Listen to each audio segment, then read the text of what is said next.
What is going on, everybody? My name is Ciara Lawler. Welcome back to another week of Movie Mondays. This is the Heroes for Hire podcast. We are back again talking all the week's movie news, entertainment news, and just generally having a bit of a chit-chat about everything to do with film. Now, I am joined as always by my partner, Mr. Shaun Meehan. But Shaun, there's no news this week. No news at all, guys. I mean, there might be. I haven't checked. Because this week, we have finally get to do our review of The Batman. Yes, Connor was unfortunately saving the people of Gotham last week, so he wasn't able to review The Batman. But I think this is better because it gives everyone's now had a bit of a chance to see it, to experience the film, and to listen to us talk about it. For those not familiar with our review style, usually it's general thoughts at first, and then we go kind of scene by scene, talking about how we felt at the time when we saw it. And I was really worried because I think this is going to be 3 hours long, and I don't want it to be 3 hours long. No, for a 3 hour movie, you don't want a 3 hour review. No, and I think that should be a good rule to set from now on. But look, I think we should probably, as I said, do general thoughts, know what we feel like, and also important to say, this is spoilers from the get-go. All spoilers. All spoilers. Like, we've occasionally tried to do non-spoilers, but it's just not as entertaining to listen to because we don't want to dance around it. So, full spoilers from the start. If you haven't seen The Batman, stop listening to this episode for now. Listen to it later after you've seen it. Exactly. I mean, this movie was my most anticipated. I'm sure a lot of people are. It was for a lot of people. Was my most anticipated movie of the year. And I mean, last year was probably either Dune, well, not really, but Dune was amazing, or Spider-Man No Way Home. Yeah, I think Spider-Man was my most anticipated, but Dune was like the sleeper hit. Batman in like March, I feel I've just been spoiled now because I've gotten such a nice, good thing straight away, and I just have more excitement now for the rest of the films in the year. Yeah, and this movie came out, and a lot of people will know, if you've listened to any of this show, is that I just love Batman. Well, more specifically Nightwing, but just the whole world. Well, you'll take what you can get. I grew up on Batman the animated series. I'm just obsessed with anything to do with any of these characters. And so whenever a new Batman movie comes out, I'm always the most cynical human being in the world. Just because we've all been burned before, have we not? We have indeed. And sometimes a new Joker movie comes out as well, and he's also cynical, even though it's the best film to ever be made. Again, it's been the best film to ever be made again. That's true. That is very true. But yeah, this movie came out, and we all seen all the trailers. And what stood out to every single person, we talked about it on the show, Shaun, is, oh damn, this looks real good. But my heart can't take it because, I mean, a Justice League movie, like, that happened. That happened twice, Connor. And both of them were not great, let's be honest. And Batman vs Superman looked cool in the trailers. Oh, yeah. You can always make a trailer look good because you just have to find 2 minutes where the film looks class. But to stretch that out over 3 hours, it's tough. It is tough. And so going into this, I will admit, I was wary. I wasn't wary of Pattinson or anybody in the cast, right? Like, Matt Reeves, excellent director. I think Pattinson is amazing as an actor. You've got Zoe Kravitz, Paul Dano. I mean, the cast is ridiculous. None of that was an issue for me. I was just like, I hope it's good. And if, like, I just wouldn't allow myself to enjoy it. Shaun, and I walked out of it. I have to say, as the most cynical person in this, I cried twice in this movie, Shaun. Did you actually? At least once, anyway. Oh my God, that's amazing. That's so good. Yes. I feel like that's too strong, and people will then push back and be like, yeah, but it's not that good. I am very aware this movie has flaws. Okay? Yeah. And not every movie is perfect. This is not even probably the best movie that features Batman in it, if we're going to do it that way. Ooh. But I've always said that Batman Begins was the best Batman movie. I think this is the best Batman movie. This is the perfect Batman film. That is a very good point. This is the best representation of Batman, I think, that we've gotten. See, The Dark Knight still has Heath Ledger, and it still has that Joker performance. And I don't think anything you do could ever, just as a pure cinema experience of like a wide mass appeal. Fuck, this is good. Oh, also Batman's here. Yeah. But this is like they've built the Arkham games and the animated series, and they've put them together into some weird fucking hybrid built for me. Yeah, but it's like, I said this to you before the show, I feel like it's a very approachable comic book movie. I feel you could go into this knowing nothing about Batman apart from the name and still have a good time with it, pretty much. Do you think that? See, I wouldn't say I disagree, but I would have thought it was harder for people to approach this. But I mean, then again, I'm kind of coming at it from a different viewpoint, so I'm always worried that people are going like, "Oh, it's way too dark, it's way too emo," and it is a bit emo at times. There's a moment where he says, "I love it for that, Connor." There's a moment where he says, "You're not my real dad to Alfred," and I rolled my eyes and I went, "That's bad." That's bad. But yeah, up until that point, I was like, "I'm all in."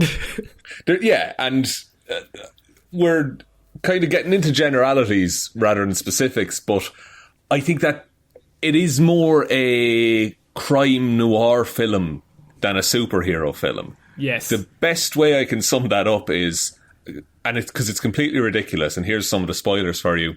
Batman glides off a building in one scene, and he's got a goofy glide suit on. Great scene. Goofy kind of looking glide suit on, and he hits the ground and stands back up. And I was waiting. The Marvel fanboy in me has been trained to wait for the quip.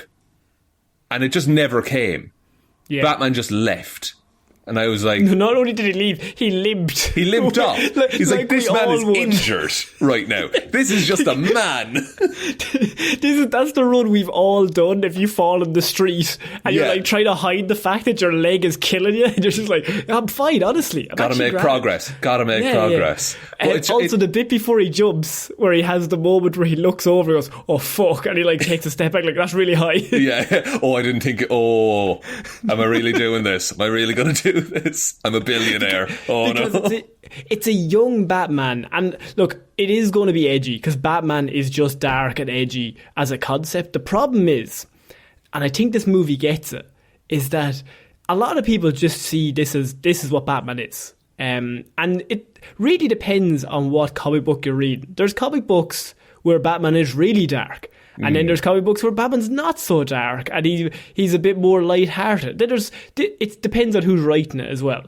I feel like because of, say, Tim Burton and all those Batman movies, people are trying to trade, especially like the Nolan trilogy, people are trained that it's a darker version. This Batman has to be a certain way. My favourite thing about this whole movie is that it ends in the opposite to what you think it's going to end at. Like, it starts with, this is the Batman we all know. He's dark and he's emo and he won't talk to anyone, of course. And at the end, there's that moment, and that was the bit that I was getting welled up at. I had a little pang in my heart, just being like, that's Batman.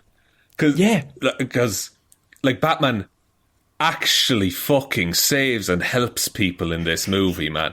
And I can't express how refreshing that is and how much I didn't know I needed that until I saw it. And you know what? It's so cool seeing a Batman who's not a playboy philanthropist. Like, you just have a little... Like, he's basically still 10 and he hates being Bruce Wayne. He'd rather just kill Bruce Wayne. He doesn't want to be him at all. And he just wants to be Batman because that's actually where he feels more comfortable. And I really like that parallel with him and Dano. That Dano's like, I'm like a weedy little guy. Nobody ever listens to me at all unless I put on the mask, and then I become like this leader of men. Whereas Batman's like, as Bruce Wayne, he doesn't want to talk to anyone. He never makes eye contact with anyone. He's always looking down. He's just so awkward and just anxious constantly. And then once he puts the suit on, it's like, okay, all my problems are gone. I just get to be Batman now. Yeah, because this movie does a thing where like Bruce Wayne is played as like a trauma survivor, which he is. Like, his parents were murdered in front of him. Also love that we didn't fucking see that. Oh, thank God. I was waiting for pearls. There's a scene at the start where a family is getting ready to go out, and I was like, here we go. But oh, it's worse. It's much creepier. But I like that Bruce is... he never kind of got the help and support that he needed, and this is where it led him. Yeah. Whereas Riddler never got help and support, and he went in a similar but opposite direction. He went for the costume tomfoolery, but also Riddler wants to destroy things, and Batman, in his own way, and maybe not in the most effective way, but he is trying to help. And there's a lot of things that I love here, just as somebody who just consumes this media with this character. That I love the fact that him and Riddler never punch each other. There's never any contact. There's always something in between them. It's a game of brains rather than anything else. How do you feel about the fact that Riddler is very much smarter than Batman in this movie? Very, very much. I mean, that's absolutely fine. I mean, it's year 2 Batman. That's the point. I mean, if this isn't Kevin Conroy Batman, who's been doing this for 5 to 7 years and is like the smartest, best fighter, just well-rounded. This is like in the video game where he's got 10 in strength and he hasn't built up any other stats yet. Yeah, he's just brawling at the minute. But he is smart though. No, he is. I'm not saying that. I'm just saying and I guess it is because it's early days Batman. But Riddler is smarter than him up until he doesn't figure out who he is, which I really thought they were going to do in this movie.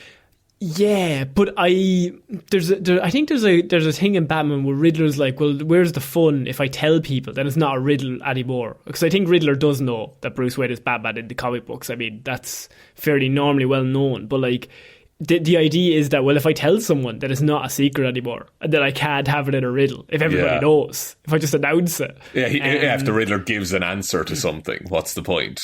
Exactly. So I think that's kind of the get out clause in the comic books. It is a bit sus that he doesn't know it in this, because it's so. I like the bit where he goes to Gordon and he's like, "Look, dude, you're a good cop. I'm about to be outed in another 5 minutes, so good job." What did you think of Gordon and him? I really like their relationship, and I like how it's made Gordon kind of an outcast in the Gotham PD because. And he's not Commissioner Gordon yet in this. No, but the very first scene, say in the crime scene at the start, the Commissioner walks in, and I love when there's another Commissioner in any Batman thing, because I'm just like, lad, you are dead. You have a target on your back, my friend. I give it 10 minutes before this chap is dead. But I like how, he is swinging for Batman. He is batting for him. He is in his corner. He's this guy can help. Explained. It's never explained why. No. They just trust each other. And they're the only two people that, they get each other. Yeah, and they have arranged the bat signal. The bat signal scene in this movie, man. I mean, it's perfect. To me, that's how it should work. Yeah, Batman stops crime by being an idea. It's like, oh, the Batman's out tonight. I'm not chancing this. And we've never seen that. And that's what the movie starts with, the Riddler, say, killing the mayor.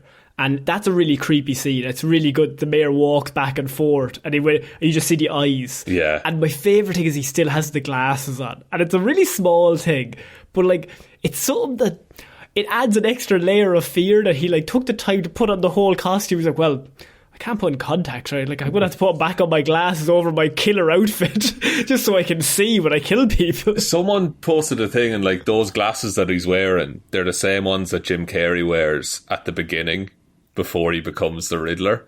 And I think it's meant to be the Zodiac Killer as well. Yeah, and they're clinic prescription, they're free glasses you get from the government kind of a thing. It just builds the character even more.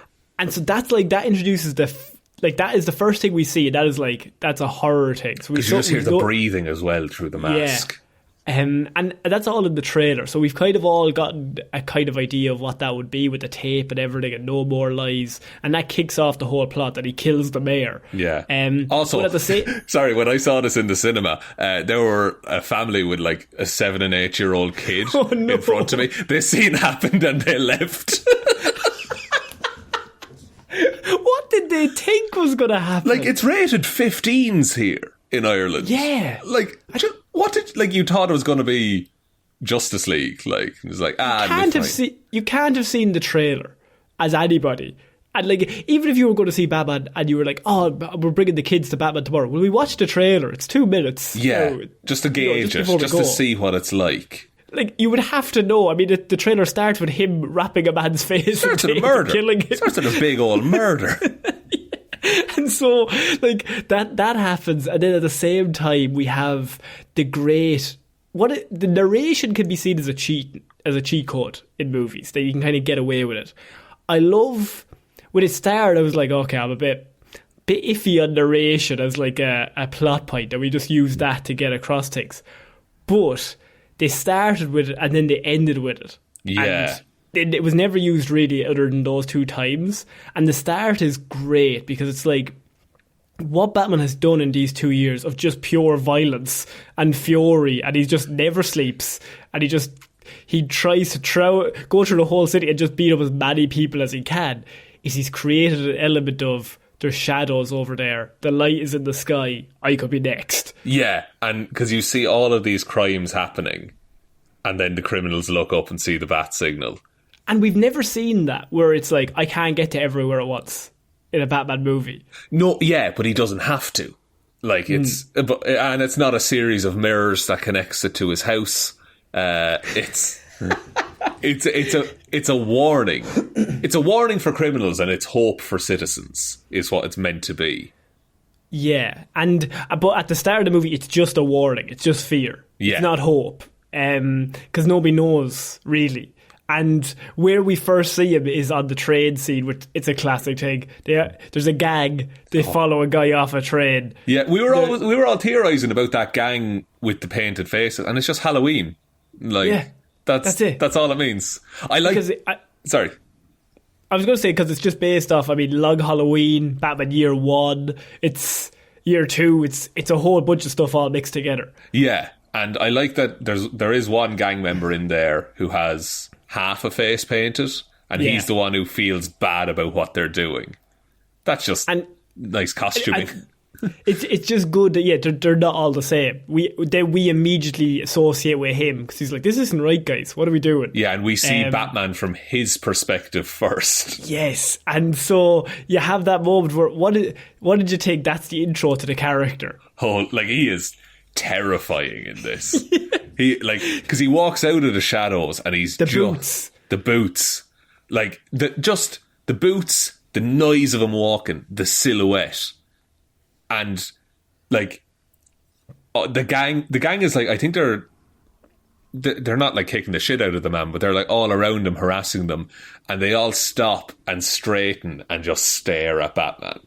And my favourite bit is they start laughing. Yeah. Because that's what you would do. I mean, that's classic Batman story. You're like, who the hell is this guy in the bat suit? This guy on Halloween in, like, yeah, that... and then they attack him, and that's the bit in the trailer that this is why it's so strong. This is all in the first 10 minutes, all the stuff in the trailer. Yeah. So we've not seen anything, really.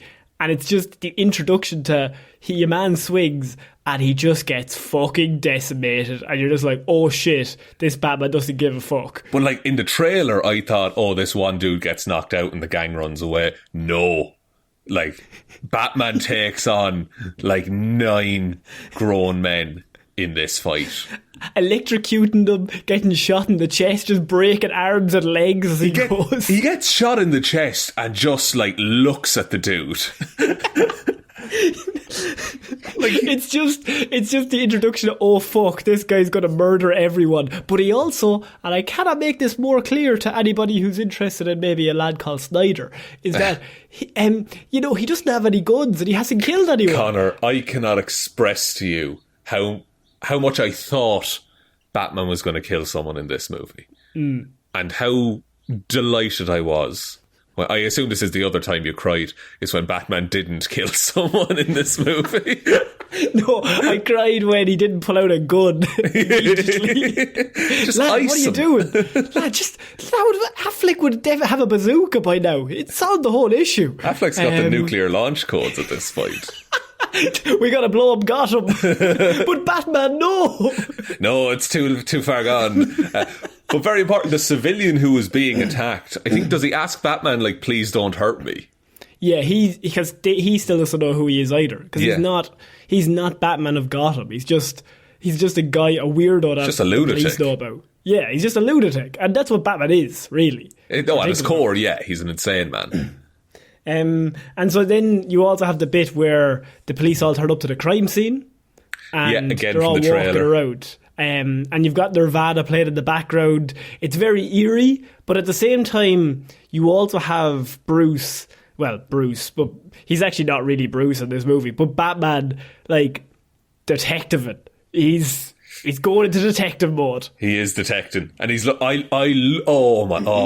So I really like what they did with, and again, like the Arkham games, with the detective vision, because Batman has these special contacts in his eyes that act as cameras. The smartest thing I've ever seen added to the Batman medium in the last 5 years. So good. Smart. So smart. And like, it's not that he gets it all when he's at the crime scene. He goes back to the Batcave and he reviews evidence. Because that is so smart for this Batman he's not the greatest detective. But he wants to be. So I'm going to record every crime scene so I know what to look out for the next time I go. Yeah, and I will say, I think Batman, and again, this is the year 2 thing, like, he is not the best detective in this movie. He's the better detective than we've ever gotten in a Batman film. But he's not the world's greatest detective yet. Yeah. And he's just a fighter. Yeah, he's a fighter with resources. And you have Gordon, say, bringing him into the crime scene and just kind of like, nobody else trusts him. Yeah, because they try and stop him coming in, and Gordon's like, he's with me. And Gordon has that sway, but everybody else is like, what are you doing, Captain? Like, this is he's not even a policeman. Like, he's just in the crime scene walking around. Yeah, he's just a civilian. Like, he's a vigilante. Like, he's breaking the law and you're bringing him in here. But I like, because Batman needs Jim Gordon in this movie. Because otherwise he has no access to most things. But Jim Gordon needs him. Yeah. And that's why, I mean, I always think of the line in Batman Begins when Gary Oldman's like, but you're just one man. And then now we're two. Bruce Wayne's like, now we're two. That's such a good one line to sum it all up. But like, that is what they are in the comic books. Like, and it's never really, it's been kind of explored. This movie goes all fucking in, right? Yeah. We've got Gordon, he's the only good cop. And we've got Batman who wants to help. And the two of them just work together. And they're going to be, one of my favourite scenes in the whole movie is that bit in the police station. That is so funny and so just character building that, like, you think, this is the time when he's going to turn on him. And then he's just like, you need to get the fuck out of here, okay? Fake punch me. I think that's one of, like, the one joke in the movie when Gordon is just like, you could have pulled your punch. And Batman's like, I did. But I love the fact that he's still saying it with, like, the finger up, like he's finger wagging, like, and looking like he's giving out shit to him, and he's like, you need to leave the door to my left, they're going to chase you, go up to the roof and get the fuck out of here. Because he says to all of the rest of the policemen, that we'll get to that scene later, but it's an amazing scene, but he's like, just give me 5 minutes with him. I can make him see straight. And then he's just like, you need to fucking leave. Because they're best friends. Yeah. Look, I'm just keeping up appearances here, but you need to get the fuck out of here, okay? And yeah, look, so we have immediately the killing of, like, there's no more lives, there's a riddle left there, you're like, and it's always to the Batman as well. And it's Riddler just being like, leaving clues, and it's just, this whole city's built on a lie. Mm-hmm. Everything that we think is true with the Maroni case and with Falcone and all that shit, it's all a lie. Everything that's just, and the renewal stuff that Thomas Wayne all set up, like the Waynes are involved in this, it goes to the heart of Gotham, really. He was trying to silence a Mr. Elliot, trying to get him to hush Connor. I like that. That wasn't even an Easter egg. That was more punching you in the face. That was more, hey, we're definitely doing this at some point. Hey, look at this. I didn't have to, like, rewind to scour through the footage to get it. No, we didn't frame by frame like we usually have to. It's in big bold writing. I don't even need a big yellow arrow or something in a YouTube video. Like, look at this, 10 things you missed. And yeah, so Batman's in the crime scene. He works at, I also like the bit where they're looking at the guy's thumb, because the guy's thumb gets taken off, and Batman's being like, that was taken off when he was alive, if you just look at it here. And the police guy is like, Oh yeah, I didn't even notice that. But it's like, this Batman is smart. Even if he's not the world's greatest detective, he's getting there. He's learning. And then he also sees the kid. And That's a heartbreaking bit. Where I love the fact that Pattinson in this, by the way, fucking outstanding. Yeah, legend of a Batman. Bruce Wayne, all of it. I love him. A lot of people are saying he's now their Batman. And I believe it. I do believe it. I can see that. I think he's perfect Batman. I don't know if he's the Bruce Wayne yet, but maybe in the sequel, I think he's going to be better. I think he's going to evolve. Like, once he gets the Batman stuff down, he's going to evolve into the Bruce Wayne playboy persona. I love the depressed Bruce Wayne. I think that's amazing. I'm a big fan. I'm a big fan of year 2 Bruce being just like, he doesn't get it. No, he doesn't get that, like, you can do work for Gotham on both fronts. Yeah, you can tag team it. Like, he is strung out in this movie, I think, to say the least. And so he brings all the stuff back to the cave, and you have Alfred there, and this is where they have that weird scene where he's like, "You're not my dad. Yeah. Leave me alone." It's not great. But it also has the context idea, so I was like, okay, swings and roundabouts. That's pretty cool. Yeah. I've never seen that before. And then my favourite bit is that even though Alfred and him are like fighting, it's clear that they're the only two people that ever really talk. Well, he's the only person that talks to Bruce Wayne. So immediately Alfred's like, "Oh, give me the code, and I'll start trying to work out what this all means." I don't know what Bruce's issue. I get he's just angry and troubled, and he doesn't want anyone to tell him what to do. But I also feel like he should know at this point how much he needs Alfred in this crusade. I understand that, but I think what this is coming in at is he still is like, Thomas Wayne's my dad. Like, you're not my dad. Thomas Wayne is my dad. And he was killed. I think that's like the psyche that he's in. I didn't think of it like that he's all about, because he is all about the Wayne legacy in this as well. He's like, yeah, Thomas Wayne is my dad, and he was killed, and I'm going to fight every criminal in this city so nobody loses another Thomas Wayne, because Thomas Wayne, he's my dad, and he's pretty great, right? That man is a saint. He could never fall from grace in my eyes. Nothing anyone could ever say could make me change my mind. And so, yeah, they work on the riddle, and it basically comes up that it says drive. And what did you think of the sunglasses, by the way, when he's eating breakfast? It's dumb. It is a bit dumb. I wonder is there a reason? Because if it was Playboy Bruce, you'd say he was hungover, but maybe it's this Bruce just literally never sleeps. Yeah, maybe he is not. Maybe he is very sensitive to light at the minute. That he is, because he just stays up all night. He's always asleep. Yeah, and anytime he goes out, it's nighttime, and then he sleeps in the day. I don't mind it. Wayne Manor is more of a penthouse apartment in this movie. In the centre of Gotham. Yeah, that's an odd choice, because it's usually like a big hilly place on the outskirts. I think it's like a weird juxtaposition, because normally Bruce Wayne is outside Gotham, but like as Bruce Wayne, he's really involved with the city. And this Bruce Wayne is as close to the city as he could possibly be, but nobody ever sees him. Yeah, that's a fair... And it probably drives him more, because he's just always in Gotham. He's near the crime. Yeah. He's as close to the crime as you can get. Yeah. So Alfred is the one who kind of breaks the cipher and solves the code on this one.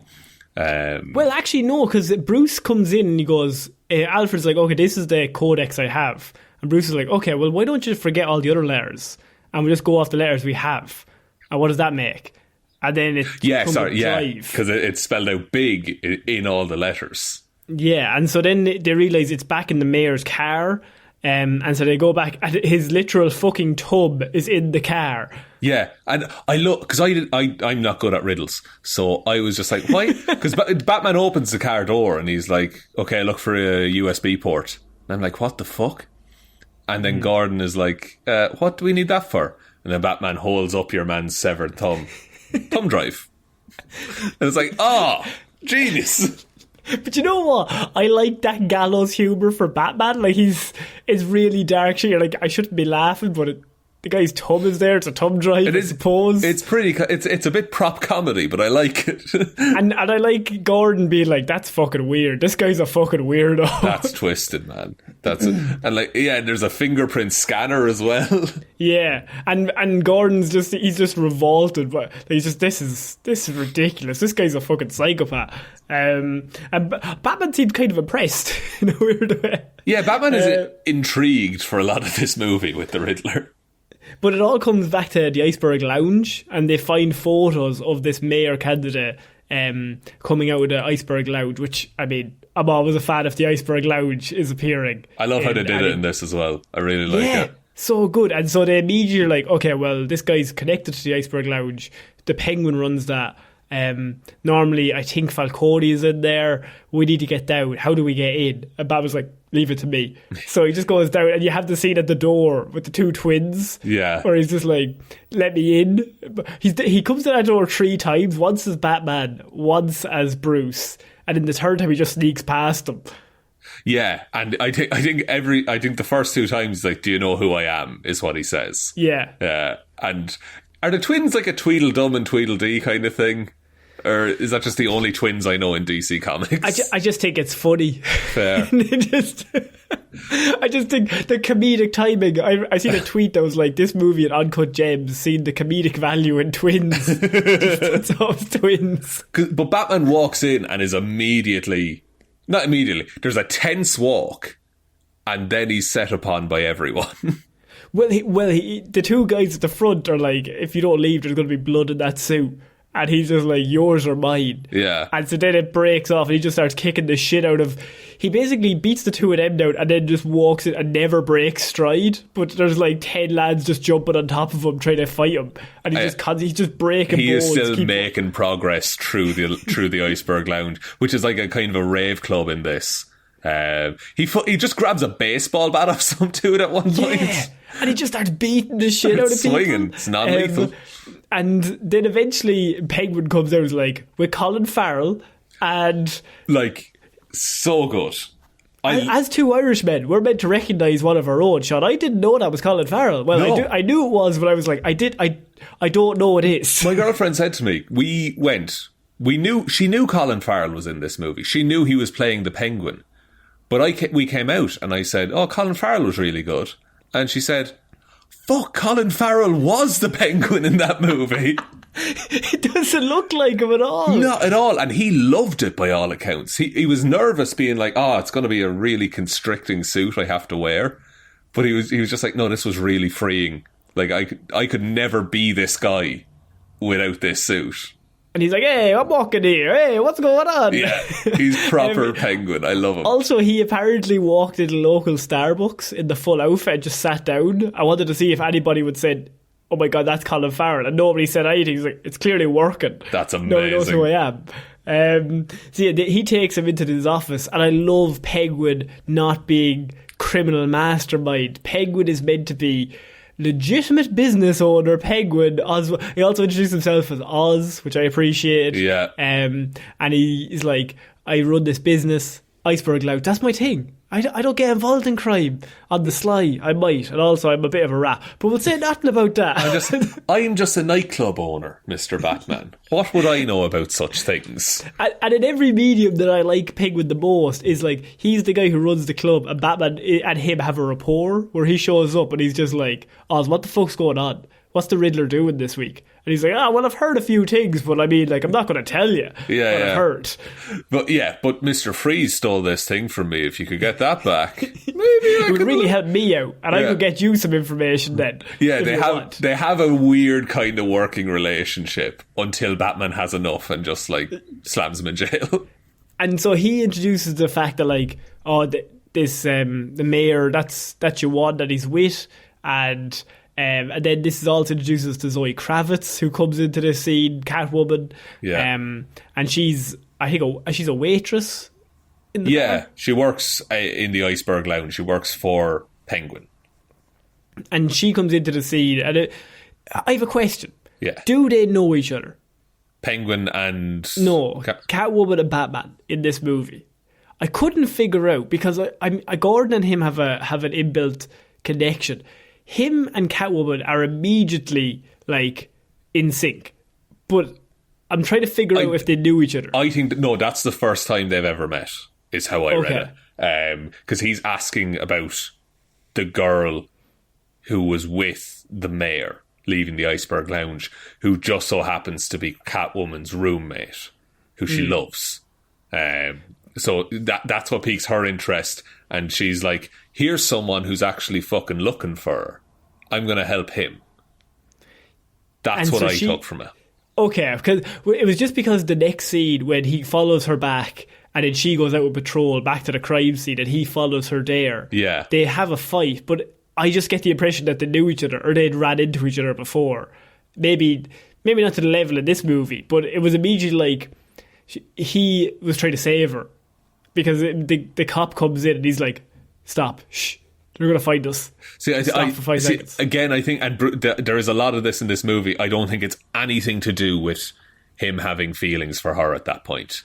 I think he's just saving her. Yeah, because she's a lead. She is a lead to find this woman. Yeah, okay, that makes sense. And she's a roommate, so of course he wants to keep that. And then because he's like, he gives her back the passport, and he's like, let's go talk to her. Yeah, she seemed very upset. In your place. Well, and I know where you live. I know where you live. I was there. Yeah. And so they go back to her place and the friend is, of course, gone. And it's like, oh, shit. And then it's on the TV, the commissioner's now dead. Yeah. And you're like, oh, shit. Who saw that one coming? Not Commissioner, well-known Commissioner Jim. Do we know anyone else that could be Commissioner? Oh, not for another movie or so. And so yeah, this is really where, and then Riddler's on the screen and he's just like, the whole city's corrupt. He's putting out videos onto the news. Oh, the guy is in some kind of rat tube torture device. Because this is where they realise they're going. The Riddler's going after corrupt public representatives, policemen, mayors, DAs, all this kind of stuff, and so. I fully thought we were going to get a Game of Thrones style, like, rat eating through a man's chest in this scene. And yeah, luckily they cut away, so we didn't have to see it, but it's implied what's happening. Riddler's a madman. Yeah, and look, the 7 and 8 year old had already left by this point, so he didn't care. They were done. They were done. And so yeah, then you have Gordon and Batman talking it over the next scene, and Batman's like you can see where Batman's mind is, because Gordon's like, I'm good friends with him, and like, I didn't know he was dirty, and Batman's kind of talking like, well, he kind of deserved it if he's dirty, and Gordon's like, do you think he deserved it? But this Batman is so hell-bent on, this is the mission. It's one where, like, you're either with me or you're not. And if he's even slightly bent, then he's done. There's no grey in this Batman. No. It's just like you're either good or you're bad. That's it. And that's why he fights with Selina so much later on when she takes the money. Yeah. Because he's so aggressive. He's like, you have to just be here. We're doing the right thing. And if you do anything else in the grey area, I'm not having it. Yeah, and it's a very weird line to draw for a man who works in a very grey area of the law, let's be honest. You also then have Selina. She goes back into the club to try and make contact, because him and Selina are working together now. She's wearing the contact lenses. She meets the DA, and they're getting on very well. And the DA follows her outside and is like, get in my car, we'll drive home. We'll go home. And she just leaves, because she found information that she didn't like, wasn't that it? No, she ran into Falcone. Falcone, sorry, that was it. And Batman's on the intercom. Intercom? Yeah, I suppose, on the radio. Yeah. And he's like, you know Falcone? She's like, yeah, we know of each other. Like, he's like, why did you tell me you had a prior relationship with the main boss, crime boss in Gotham? Yeah, but he apparently never really leaves the Iceberg Lounge either. He says he's a recluse. He only comes out for the mayor's funeral happening a couple of days later. And so yeah, Riddler is in this guy's car, and immediately it becomes like the Unabomber, or the collar bomb heist, where he's just like, he just wraps the bomb around the guy's neck, beats the shit out of him, and then that just goes, and you're like, what happened to him? Like, the DA is now dead as well. So the commissioner's dead, the mayor's dead, and the DA is dead. in the space of 3 days. Yeah, and the Riddler has announced himself to the people of Gotham by this point. Then you have just before they go off to the funeral, because they have to go to the funeral of the mayor. So because Bruce Wayne has to be there.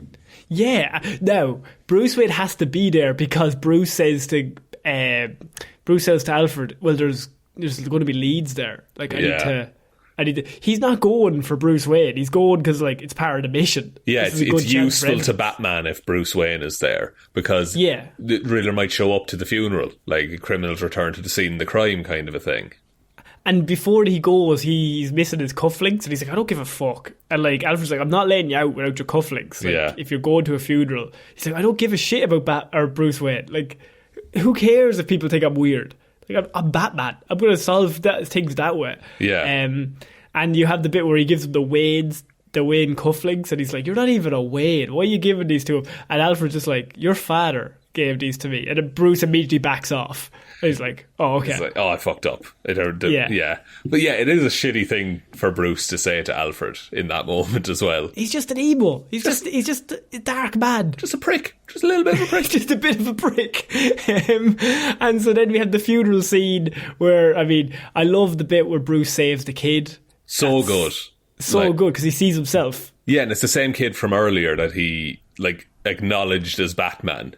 And Bruce pulls him out of the way of a screaming car. I like how the mayor-elect talks to Bruce on the way in. And she's like, "Mr. Wayne, I've been trying to get in touch with you. You could really help this city." Yeah. And he's just not interested at all. Doesn't care. He doesn't give a shit. Because that's not part of the mission. No. Because but he's so focused. That's not his plan. Yeah, and so also the weirdo that he talks to at the start, that's actually, he's the guy who appears at the end in the Riddler costume. So really? One of his followers. Yeah, it's the same actor. So it's always, he's like because he's all disenfranchised with like, no, the wealthier the problem.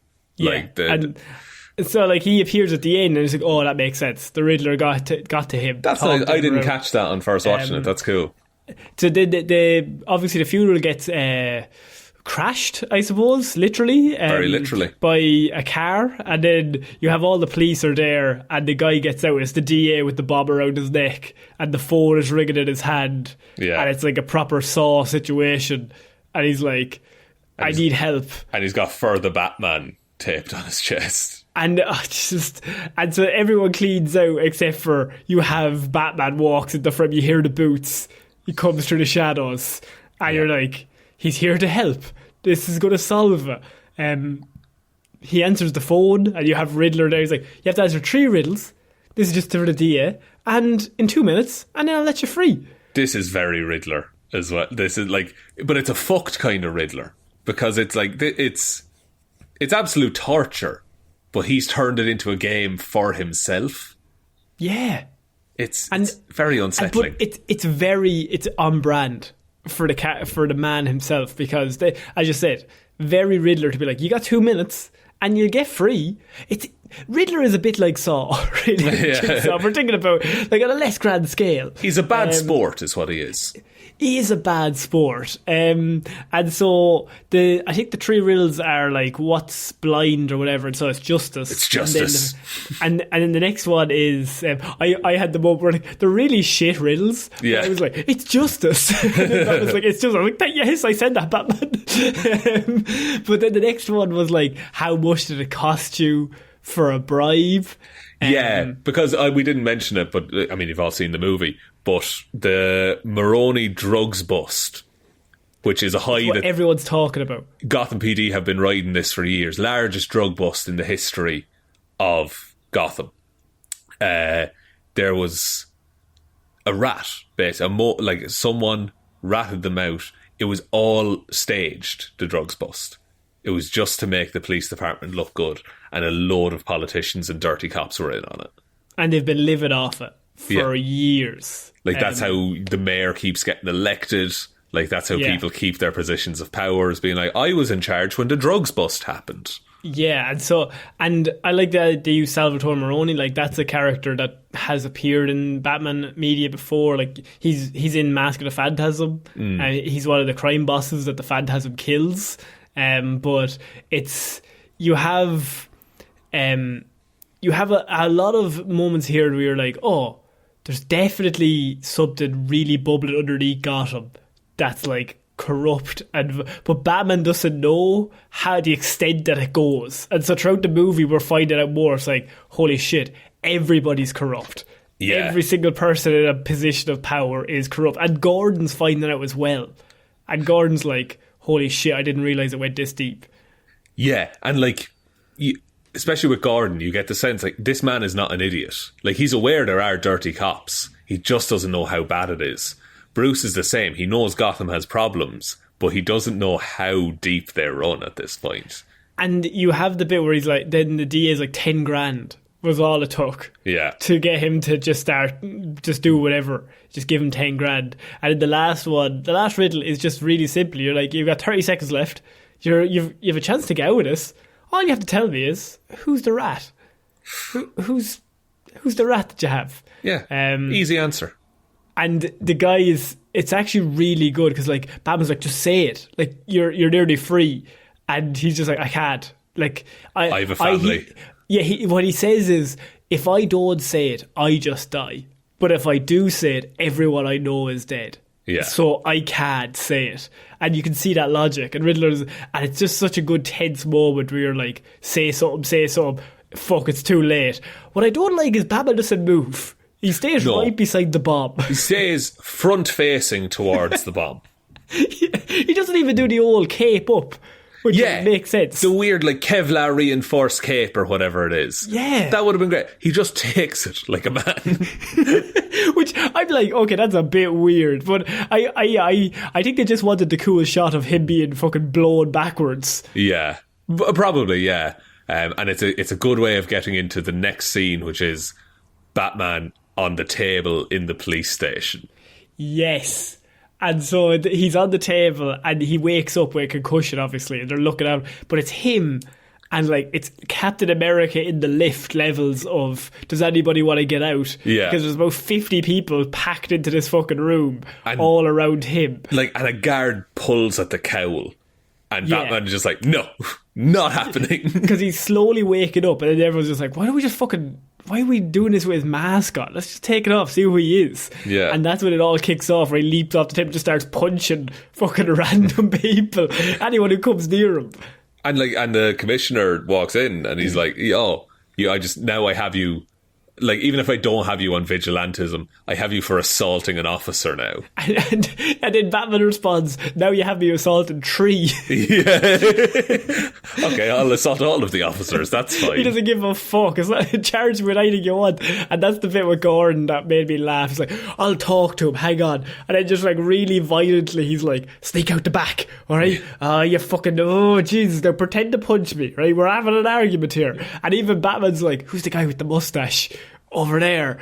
And he's like, oh, that's the guy in narcotics. He's dirty. I think that he says, Gordon says, he moonlights as one of Penguin's men? And Batman responds, no, I think he moonlights as a cop.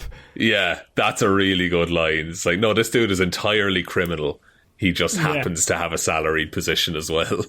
And so they're like, right, Penguin must be the rat, because they had the Spanish clue of Rata Alada. Yeah, El Rata Alada. Yes. So it's a bird with wings or something like. Is that it? Or? I think it's a rat with wings. A rat with wings. Yeah. So, and they're just like, okay, well, what has wings? I mean, a penguin, I suppose, has wings. Yeah, they draw the connection of it's a rat with wings, which is a word for a pigeon, and a penguin is kind of like a pigeon. Yeah, and you can kind of see the logic, because I mean, like, what has wings? We only know one character in this that is named after a bird of some kind. So yeah. I mean, also how they have this conversation is they meet back up. Yeah, as we talked about earlier, he breaks into the top of the roof of the police station, flies down. He has that moment on the roof where he's like, "Oh shit, this is really high. I'm meant to be like cocky and always know what I'm doing, but holy shit, I am terrified here." Yeah. And so he limps away. He meets back up with Gordon. My favourite bit is Gordon walks up and he's like, he walks over to the light and Batman just appears out of the shadows already talking. Like, you can't see him. and then he just like pops out. You're like, that's so Batman. Yeah. To like, it's that's drama. a comic book pattern. That like he just begins a sentence and just pops out. God's like, holy shit, there's where we are. And so they're like, yeah, we got to go to Penguin's next drop off. And so they turned up in the lashing rain. So good. This scene, man. Gotham should always be raining. It should always be raining. If you've played any Arkham games, it's just rule one. It's rainy, it's miserable, it's full of crime. Those are three things about Gotham City. And so then they turn up to the drop off, and Catwoman is there, and she's like just stealing money. And she's like, Falcone owes me this. I'm going to take all this money. Yeah. And Batman immediately turns on her. And he's like, fuck you. Like, we don't take money. Did you have to set all this up just for this crime? But like, he's like, you're one of them now in his head. Yeah, but it's not the same, because she is not doing this. She's doing this to survive. Whereas the other, like the Penguin and Falcone, like they do all of it for power and control. Yeah.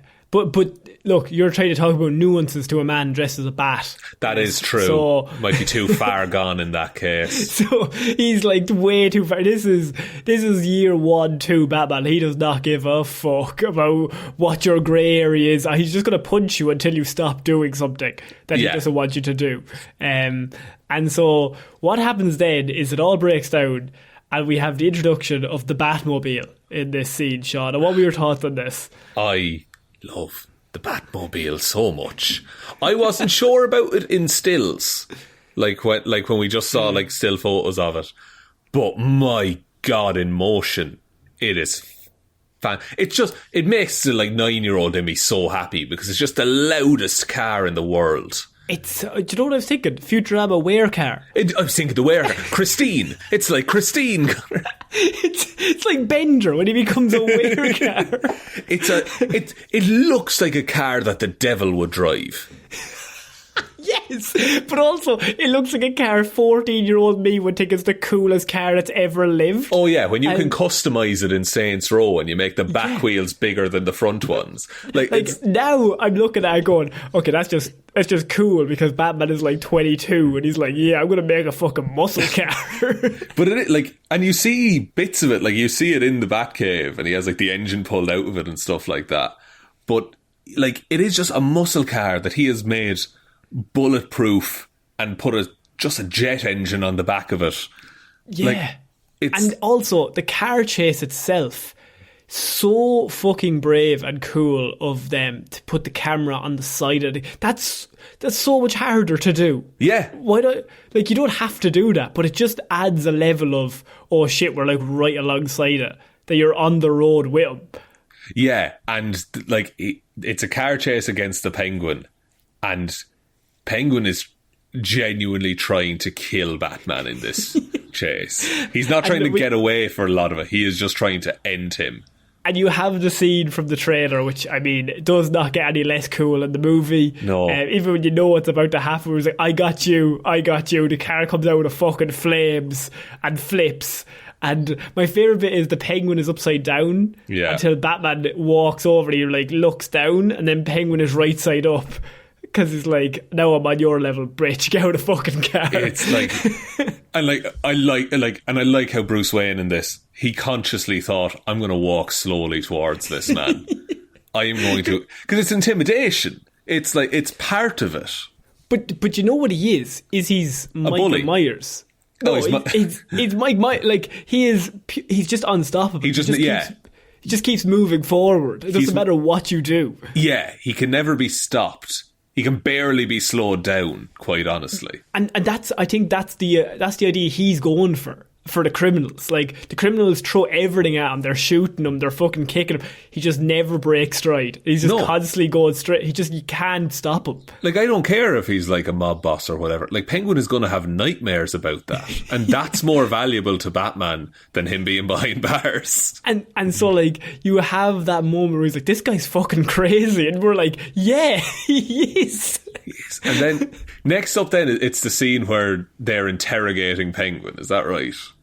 Yeah, and that's a really great scene. Colin Farrell kills it in this scene. He is chewing the fucking scenery in that. Yeah, man. and he's like, and Gordon and Batman are like being the crime duo, and he's just like, you two are fucking idiots. What the fuck? I love that they threw this in. Now, a lot of people won't like that Batman is dumb and he didn't understand Spanish. Yeah, it's a big mistake for Batman to make. I get that, but I like...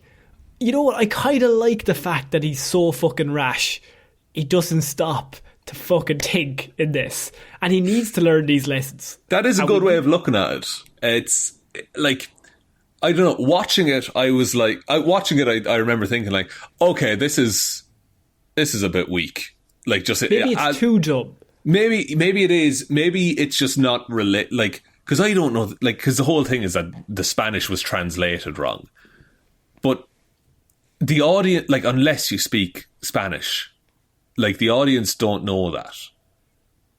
And it to have it just explained in like 5 seconds, and now Batman's suddenly an idiot. It's just kind of a weird whiplash to get over after you've seen him be incredibly competent. Maybe that's what they were going for, that he's like really competent in the violence and the car chases, but he still has a way to go as a detective. And I can understand. There's a few scenes in this movie where you're just kind of like, okay, that's dumb, or that doesn't entirely work. But it doesn't. A lot of people are using those scenes to kind of beat the rest of the movie. I think it's a case of, like, coming up soon is the bit with Alfred. Yeah. And the bomb. And I actually had someone say to me, like, why would Alfred, if he's SAS, open that fucking package or even look at the package? You would be smarter than that to, like, there's a fucking bomb, clearly. Yeah. I understand that. That's completely... I mean, I agree. I think that's a dumb reason. But it gets us to the great character building scene of the next bit in the hospital. And so... I think you could have written it better in terms of Alfred, maybe he knows it's a bomb, he throws it away, and he still gets blown up, but he throws it away at the last minute. He has that reaction, that reflex to it. Maybe he opened it because he was worried something had already happened to Bruce. Yeah, like you could have the exact same scene but change it slightly. I probably agree with that. But overall, the goal is still the same. You want to get Alfred injured, and you want them to get to a hospital bed. And you want the Bruce to have the moment where he's like, oh shit, there's mortality here. Yeah. No, and like that's... I'm not... none of this ruins the movie for me by any stretch of the imagination. It's... it was just... that contrivance is probably the weakest part of the Riddler storyline to me, is that Batman just fucked up his Spanish one time. Yeah. And I think the movie is like... has such strong bits, and there's like one or two bits you're like, you could just like tighten that slightly. Yeah, but most of it can be justified by saying, oh, but he's year 2 Batman, and he just didn't know how yet. It's like a get-out clause. Yeah. Like break glass in case of emergency situation. It's like, what do the kids say? You're kind of huffing copium, I believe they call it. That's what they say, yes, of course. Thank you, children, for teaching me that. Thank you, children. Thank you. That's what I said as I left the cinema. That's what you said as you entered the jail. Thank you, children. Thank you. So the Riddle ends up sending them to a URL, and he can gets talk there. to the Riddler. He's talking to the Riddler. They have a really weird scene where like they're chatting, like web chat, and it sends them to the orphanage. Yeah. And you get to the orphanage, and this is with the bit with like Thomas Wayne playing, and you realise, oh shit, Bruce Wayne is the sins of my father. So like Bruce Wayne's next. Yeah, so Riddler can't kill Thomas Wayne, but he can kill Brucey Boy. And that puts us in a bit of a dilemma, because Bruce is in the room finding out about the riddle that he's going to kill him. And he's like, but when I'm not home, who's he going to kill? Oh, then... He does the classic Batman disappear and Gordon is left confused. Love that. He is in the Batmobile trying to ring Alfred, and he's screaming at him to pick up, and we don't hear it, we just see him scream it. as like the roar of the engine is just the only thing you can hear. He's speeding through Gotham City, just like trying to get back because he's like, he wants to save the only person that he cares about in the world. Yeah, and he gets the housekeeper and he says something terrible is about to happen. And she's like, oh, I was trying to reach you. It actually happened an hour ago. And he's like, oh, like, I love that's really good editing. Just like, we're like right there with him, like, oh, there's a time frame. You can still make it, Bruce. Oh wait, no, it happened an hour ago. You're done. It's over. Like, and then we get where was it? Sorry, I get confused about this bit because Bruce learns something and then learns something different about the same situation. So what happens next is we have a very detective style Batman where he's in his house and he like clears out all the furniture and he writes it all down and gets it out of his brain onto the floor, and he just wants to know what the fuck is going on. And he's like, where's my family involved? What's the DA involved? Maroney, Falcone, all these people. Who are these people and why are they all connected with the renewal project as well? And so he's like looking at old files that are in his house and all that stuff. And then Selena rings him on the contact.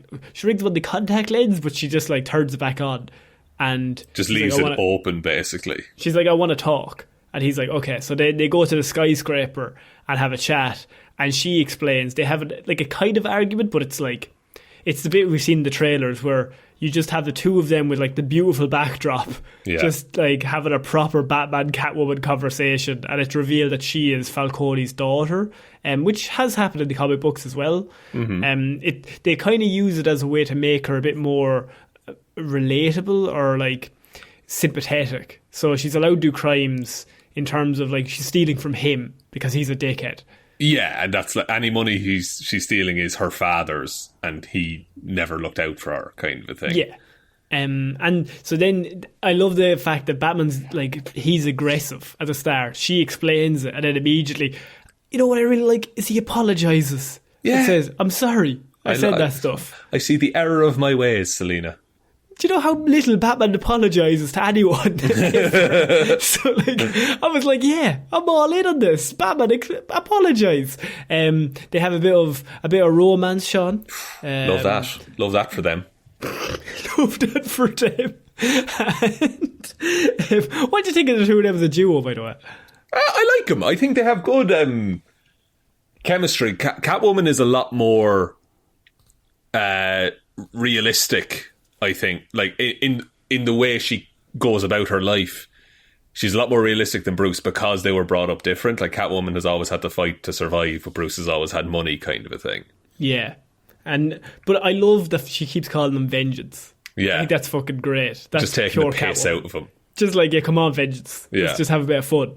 What are you talking about? Yeah, lighten up. Yeah, and because he's all got emo, like, I'm vengeance, I'm in the night. And she's like, yeah, alright, cool, come on.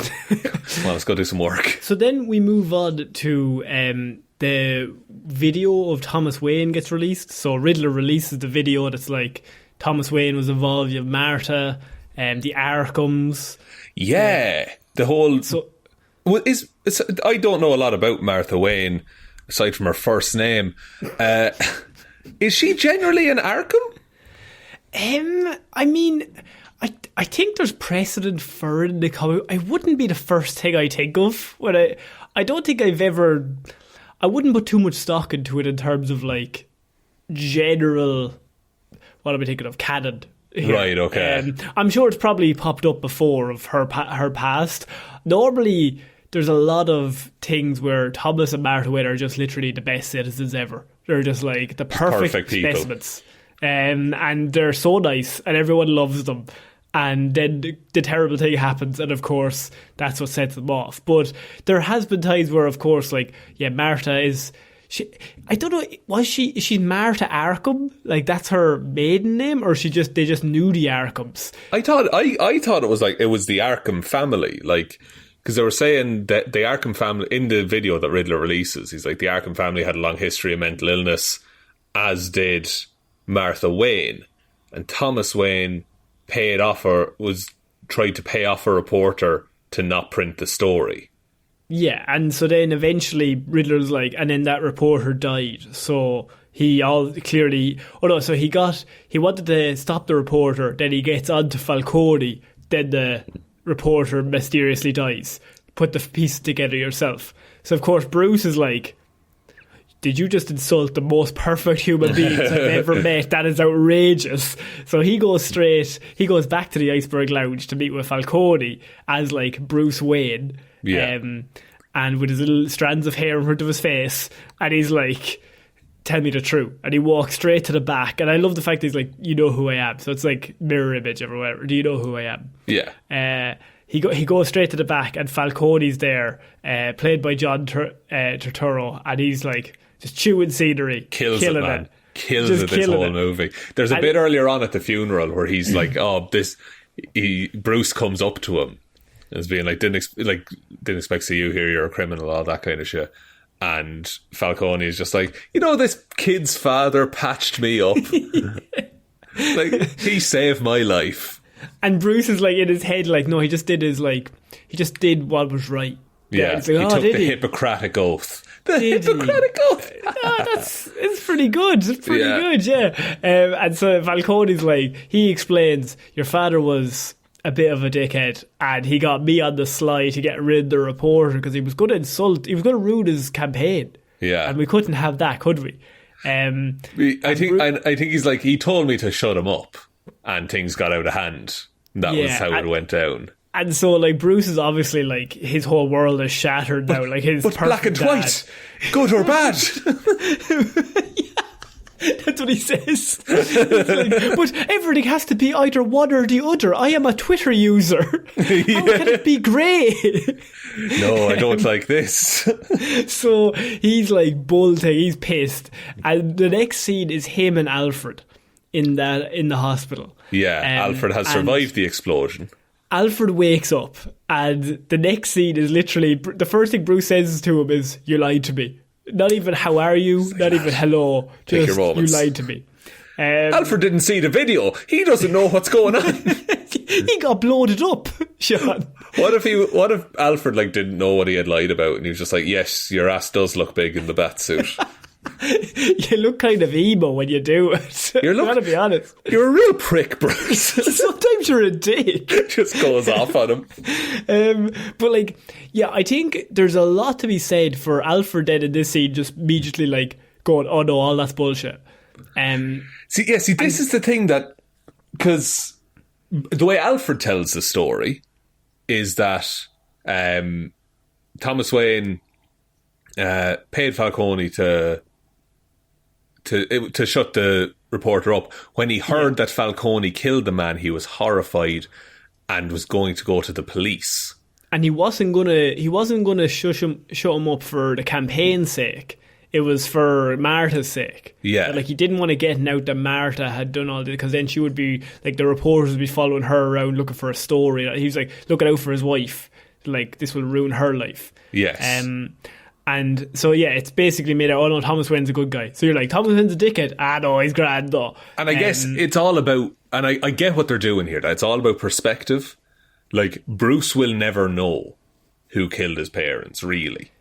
And I think that's why Alfred in this scene says the line of I've looked over that 1,000 times. Maybe Falcone killed them, or maybe it was just a random guy on one night that killed them. And I think that line is really important, because otherwise the scene is quite bad. Otherwise it's weird that they go from one to the other, that you don't know who to trust. What I love in this scene, what I absolutely love, and it made me tear up, is the bit where this is when Bruce is like, I didn't realise what it meant to lose. I'm not afraid to die. He says, I'm not afraid to die, but I realise I'm still afraid of that feeling I had when they died. Of losing someone I love. And he doesn't say it, but in this scene I'm like, just tell him you love him. But he's not there yet.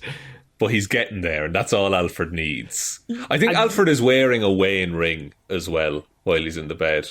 I think I saw that. And it's and the bit where Alfred puts out his hand, and for a minute I was like, he's not going to take it. Yeah. And then he does, and you're like, yeah, you're growing. It's not about you. Like, Alfred is technically your dad. Because in most canons of Batman, like, Bruce will say, oh yeah, Thomas Wayne is my dad, but like, Alfred's my father. Like, he raised me. Yeah, like, he helped him become the man he is, you know? Yeah. And so in this, seeing them... Now, I could be bringing in my own, like, past media. So, like, my experience with these characters before into this scene. So I'd be interested, like, there's probably people that don't really care. Like, they don't really... Not that they don't care, but, like, Batman and Alfred, who cares? And then in this movie, they don't get a lot of screen time together. So when Alfred goes down, I can see why, if you're coming into this, you'd be like, well, why should we care that his butler got brought up? Bruce doesn't even care about this guy. Yeah, like he's always mean to him. So I can see why there's some people like, this isn't a very good scene. But I'm kind of bringing in past baggage from like other things. I'm like, yeah, these two are like, they're a team. Like they're like a duo, and seeing them not be a duo in this at the start was weird. They're kind of like halfway there, but Bruce is not. Bruce should be to Alfred like he's his son. So like, there's the bit where in Mask of the Phantasm, which I think you probably remember, it is like him and Bruce are arguing, and Bruce is like, "You think you know me, don't you?" And Alfred's like, "Yeah, well, you know, I put bottoms on your, or no, I pressed all your bottoms when you were very young. So yes, I think I bloody well ought to know you," or whatever. Yeah, and he's kind of like, he's known him since he was a kid. Like, you can't scare Alfred. I do think there will be more Alfred stuff in the second one. Especially Andy Serkis. Yeah, like you don't get Andy Serkis for like 3 major scenes. It is a bit weird on the Whiplash, but I just love the idea that the two of them are friends. I just want them to be. I like that they've gotten to that point now, and that whole awkward bit at the start is over. And it's really important that Bruce puts it out in words. I'm not afraid to die, because this Batman doesn't give a shit. Like, he's like, I'll kill you, I'll kill me, I don't care. Well, actually, I probably won't kill you. I'll kill me, I don't care. Yeah, he'll give his life for the mission, but he doesn't want to lose anyone. And he didn't realise that until now. Yeah. He's just like, up until this point, he was like, well, sure, if I die, who cares? Like, I don't care if I die. But he's never realised, oh, wait, there's somebody else might die from me from doing this. Oh, better push everyone away from now on. Okay. Yes. Lock that in, Bruce. Just remembered it himself. So then the bat signal goes back up, and you have Gordon and him go back, and they're like, I thought you put it up. And they go up to the top of it, and it's Catwoman there with the corrupt narcotics officer. Yeah. And she's like, he was there the night that Annie died. And she has him on a video call, like the call recording from Annie, that like, you have Falcone there and you can hear him choking her to death. That's horrendous. Like, that recording, fucked. The fact that Catwoman hears it, fucked. And the fact that it's her dad did it, fucked. Fucked. But so good. So juicy. So good. And this is where Catwoman has that like walk the line moment. Where like she is like, okay, and now we know it's Falcone, let's kill this guy. Yeah, because she's like, he was there, he helped kill Annie, we're gonna kill him. Yeah, he's like, part of it. You're like, Bruce is like, we don't kill people. She's like, but he killed my friend, and I was helping solve my friend's murder. I'm going to kill him, and I'm going to feel real good about it, and then I'm going to go kill Falcone. So they're my two things. Yeah, and this is where she goes a bit rogue for a little while. But it's also understandable for what she does. And you have the bit where she just kicks him off, and him and Gordon save him. Yeah, and they drag him back up. Very Batman thing to do: save a criminal. Also, then he chases after, he like building walks down the fucking building. It's really cool, but it's like only like in one scene. Surely he could have used that to get down from the police station earlier. It would make sense. It would have made sense, but look, we're not going to get into it. It's used like, it's a really cool gadget that's used once for like, I would say 3 seconds of screen time. At the end of it, I was like, why did he not do that before? Where's the rest of it? Even just the grappling hook on its own. First of all, grappling hook in this movie, really, really, really, really cool.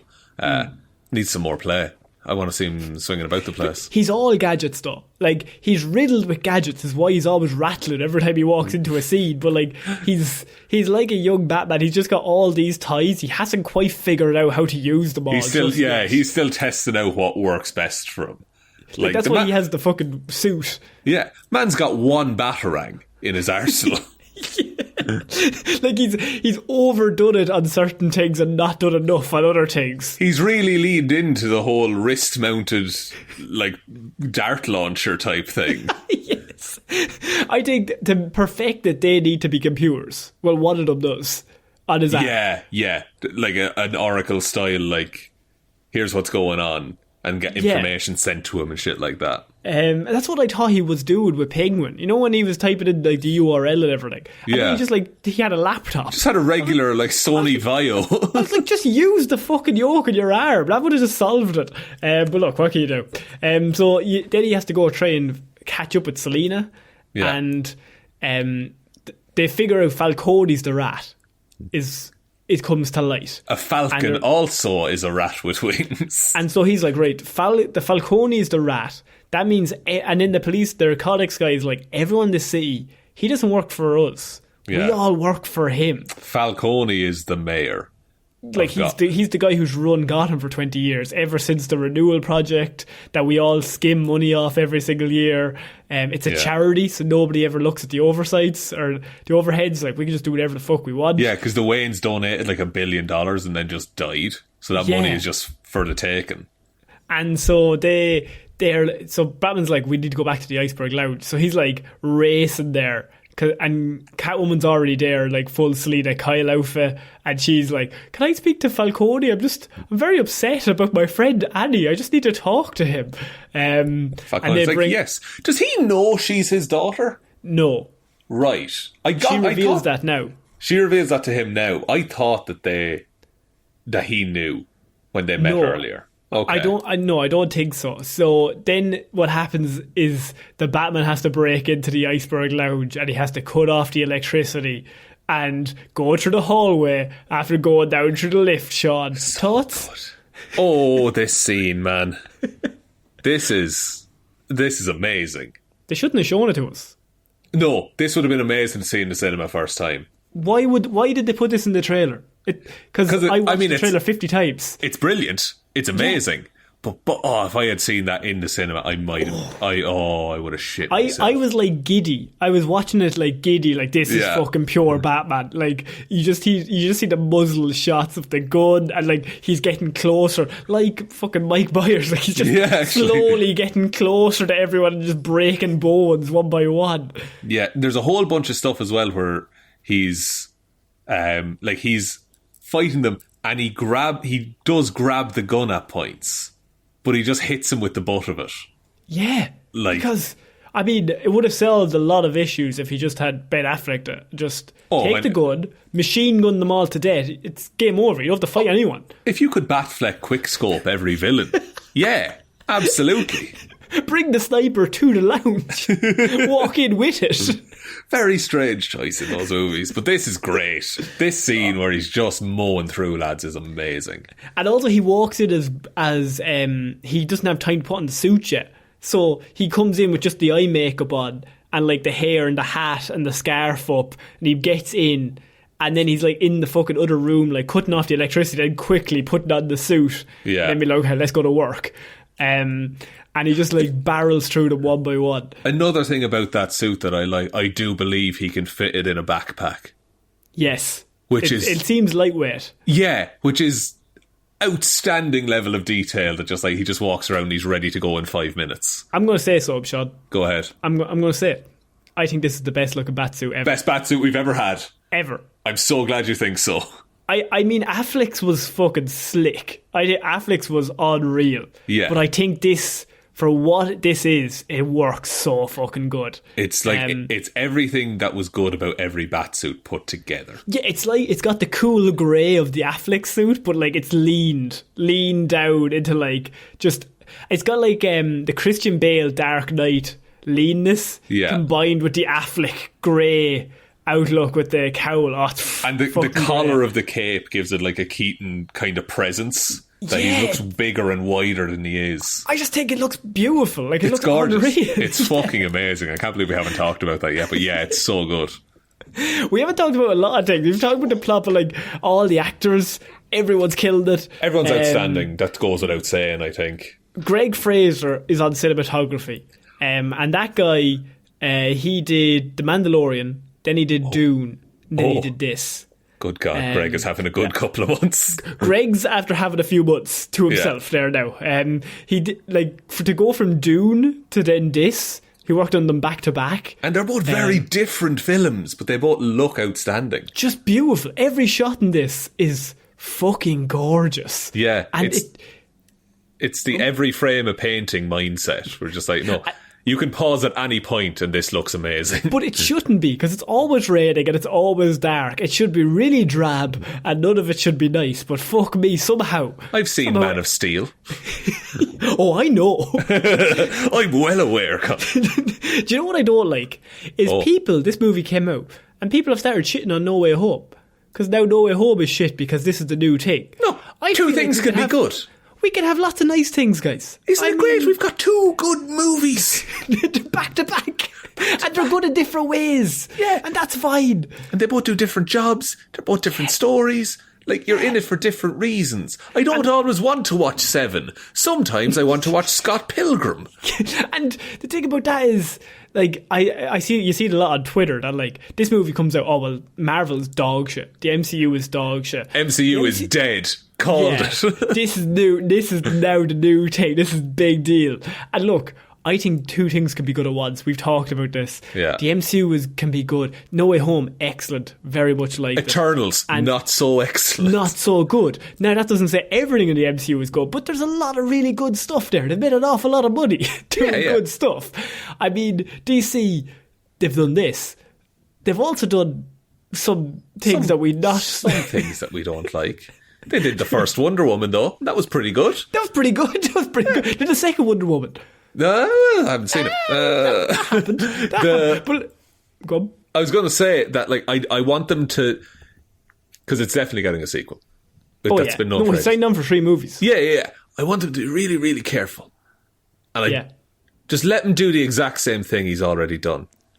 Let Matt Reeves do what he wants to do. Don't say, no, but this worked well in the last movie, so we need to include it. No, if he wants to get rid of it, get rid of it. Just trust him. Matt Reeves was at Comic-Con in 2017, apparently writing this in a separate room. The convention was in the other room, and he was in a separate room to the side writing the script for this. Right. Just like writing the Batman. And when he wrote it, he had Pattinson in mind, and he had Kravitz in mind as Catwoman. And they hadn't even asked Pattinson, and he didn't even know if Pattinson liked Batman. But he was like, I want a Kurt Cobain guy who's famous, but he hates being famous. And who's perfect for that other Who is Pattinson, literally that man. Who is that man who is super famous and talented, but he hates being famous and just wants to do movies and leave him alone after the Twilight thing. And he's like, so that was in his head when he was writing Bruce Wayne for this. That's really good. And so... And Paul Dano as well. I think Paul Dano was the first choice for this as well, that he wanted to bring him in. He was an odd choice for Riddler, but I really like what he did with it. But I mean, have you seen him in like Prisoners and shit? Like, he's so good at just being weird. Yeah. See him in There Will Be Blood? He's a chameleon. He's an absolute chameleon, that lad. No, the Chameleon's a Spider-Man villain. Connor. Okay, sorry, I do apologise. But he's so good at just being fucking weird. Yeah. And I'm sure he's a lovely man in real life, but he's just really good at that as those characters on screen. And you're off-putting. Just I'm uncomfortable watching you doing stuff. Yeah. There's a very uncomfortable bit later. Yeah, coming up. But so they go to the iceberg lounge, and eventually Catwoman catches up with Falcone. The two of them are fighting. She's about to kill him, and Bruce comes in and stops her and is like, you don't need to kill him. If you take his life, you're not as, like, you're the same as him. We're not going to do that. And it's a really great Batman scene, because that is exactly what Batman's done hundreds of times in the comic books. Yeah. You're like, you are better than this. Like, you're better than that crime boss that you want to kill. Yeah, don't be like him. I also like Catwoman gets a full-on scratch in with her nails. That's a very nice bit that I liked. And I like Batman has Falcone. Like, he has caught him, and Falcone is laughing, being like, "Okay, arrest me. Like, it's my. I'm going to be back here tomorrow night. You can't. I am is immunity to the law." Because he thinks he owns everybody in the police force as well. Yeah. So it doesn't matter. And he owns every judge, he owns every jury. Like. And so everybody comes out, and he comes out with a club, and you have Penguin there, and Penguin is so good. Colin Farrell in this is like, he sees his chance, and it comes out that he's the rat. You're like, you're the fucking rat for all of us, and we all lived in fear of you. Like, and you can see Penguin's eyes light up, and he's like, this is like a gap in the market. Yeah, this is like, there's a power vacuum right now, and the first one who grabs it gets it. And he's like lined up to be that.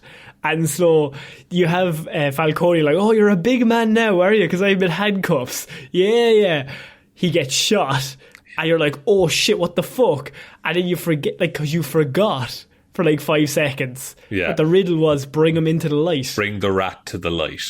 Yeah. And so, so Batman walks him out. Completely doesn't plan this. Walks him out. He happens to be under a street light.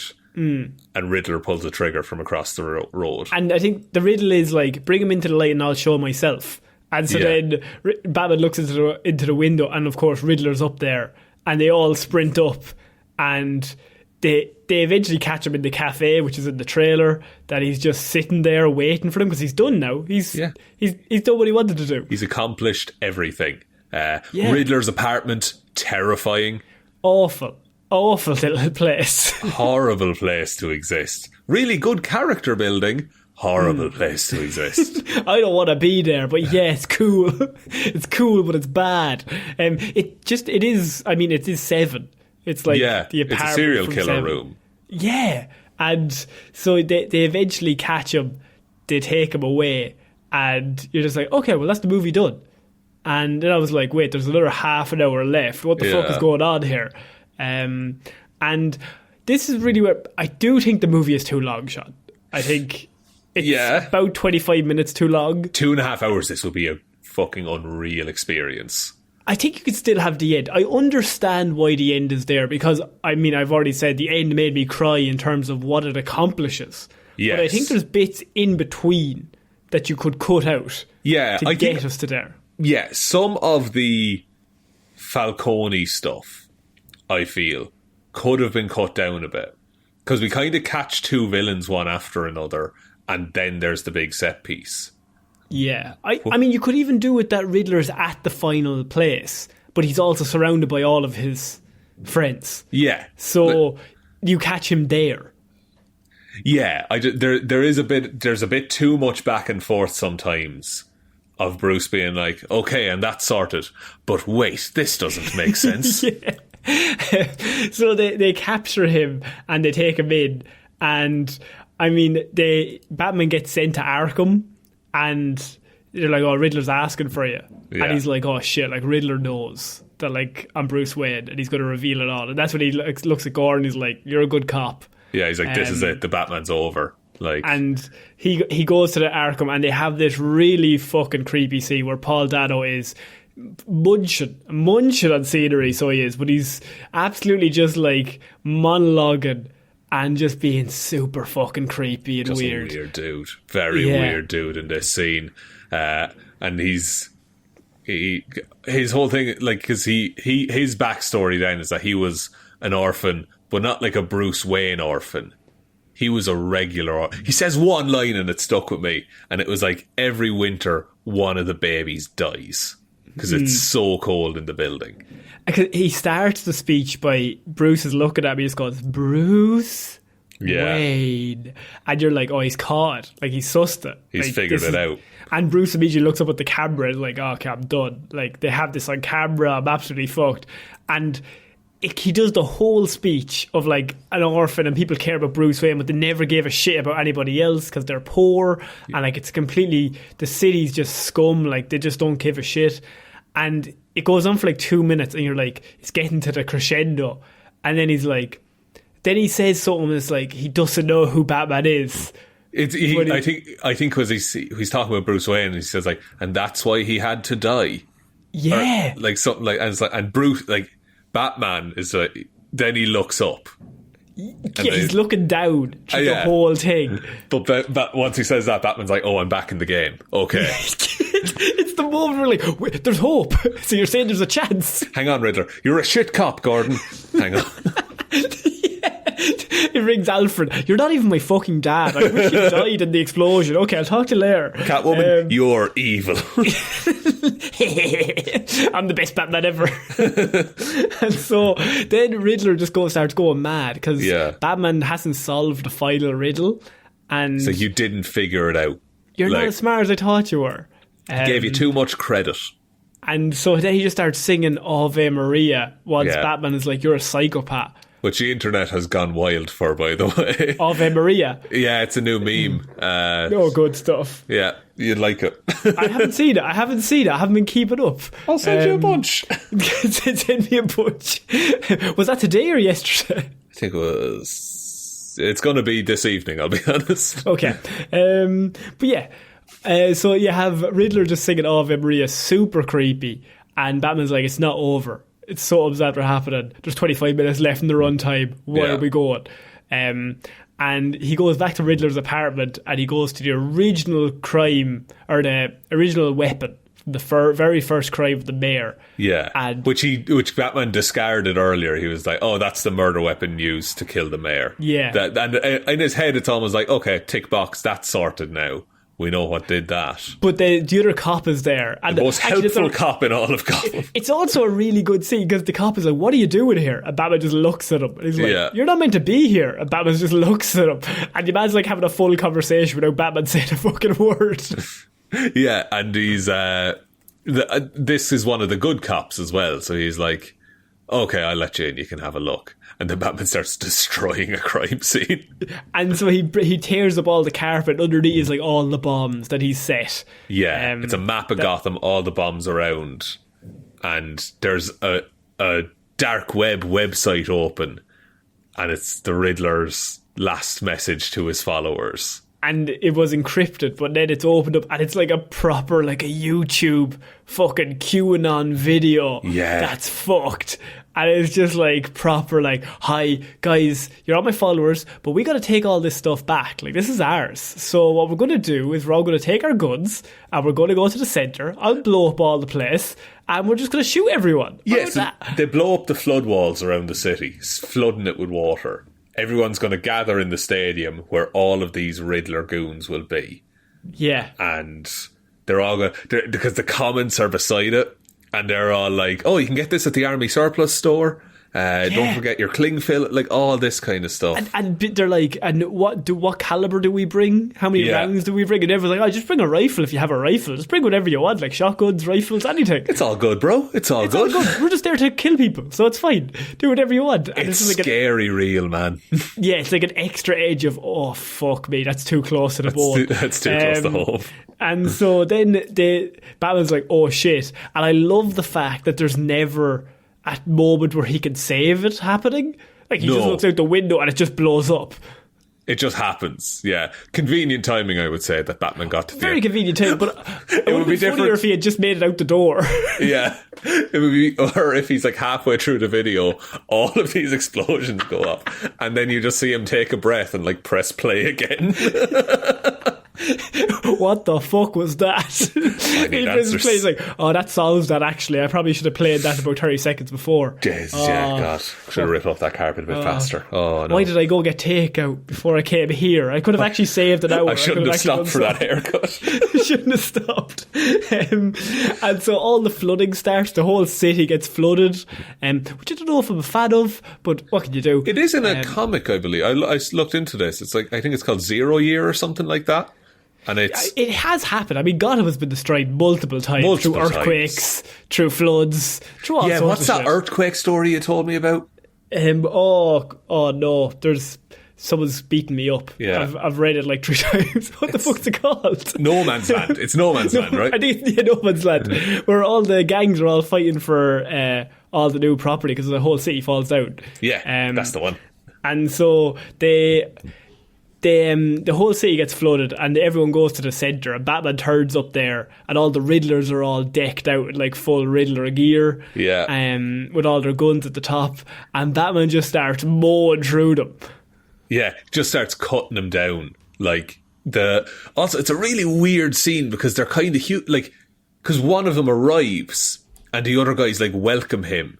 Yeah. And they're like, come on in. It's really weird and humanising for horrible people. It's awful. But I think that's the point, though. Yeah, you're meant to feel uncomfortable with these guys. Yeah, and my favourite bit, by the way, is the mayor being like, and Gordon's like, you're going to die if you go out there. They are here objectively for you. And she's like, I will go out and have a chat. That's the problem with this city. People don't want that. She walks out, just immediately gets shot. I was like, you should probably listen to Gordon, to be honest. Yeah. But I love, like, it's the most Jim Gordon moment as well, because she gets shot. He runs out on stage and just drags her back and starts like counter-firing sniper rifles with a pistol. Like, it's the perfect summation of Jim Gordon's career as a cop. He's trying his best. He's just trying his best, but he does not have any equipment to help him. And so then, Batman shows up, and I mean, he just beats the shit out of all of them. There's some really good, like, inner Batman moments in this, in terms of like the guys shoot each other. I like when the two guys raise the guns and he like dives to the side and they both shoot each other. You have the fire extinguisher bit when he's like hanging on, he like blows up the fire extinguisher and then like pops out with a fucking smoke. Yeah, he's using fear. He's still fighting with intimidation. He's not just, okay, let's walk through these guys and kill them. And so then there's a moment finally where a guy gets a shotgun blast off and just shoots him straight in the chest. Yeah. And he's just fucked. And he's hanging on for dear life. And Catwoman has to dive down and save him. Yeah, and then Catwoman gets attacked. And he's just been shot in the chest with a shotgun. He's just fought 12 men. He's bet. He can't get up. And I don't know if it's like a precursor to like a Venom kind of thing, but he injects himself with like adrenaline or something. I think it's just adrenaline. I think it's as simple as like he just has a tube of adrenaline in case the worst happens and he needs to get out of there. But he goes feral, man. Like, he leaps on this man and starts pummeling him. And like, that's the dude from the funeral, isn't it? Yeah, that's the dude from the funeral. Yeah, and Catwoman has to like pull him off. And Gordon comes up and is like, hey man. And like Batman has the fist up ready to hit whoever's behind him. He's ready to go. So good. I love it so much. And like then my favourite bit is that like they unmask the guy and they're like, who are you? And he's like, I'm Vengeance. Because he thinks he's like so cool. And Batman in that moment is just like, what the fuck am I doing? This is not the way. He's Vengeance. I'm not him. It's not the way. I need to inspire. Like in that moment, Pattinson does a whole bunch of acting without saying a fucking word, and he's just like, what am I doing? Yeah, and like without the top half of his face, he does a lot of it. So because he's like, no, I shouldn't be inspiring him. And then he sees there's a electric cable dangling close to water, and there's people trapped. It's going to kill everyone. It's going to kill everyone. And so he does the most Batman thing ever, which is he jumps, grabs the cable, and then the like handgun that is his bat symbol is a batarang, and it's a knife, and he slashes the cable and like falls down. You cannot imagine how giddy I was upon seeing that.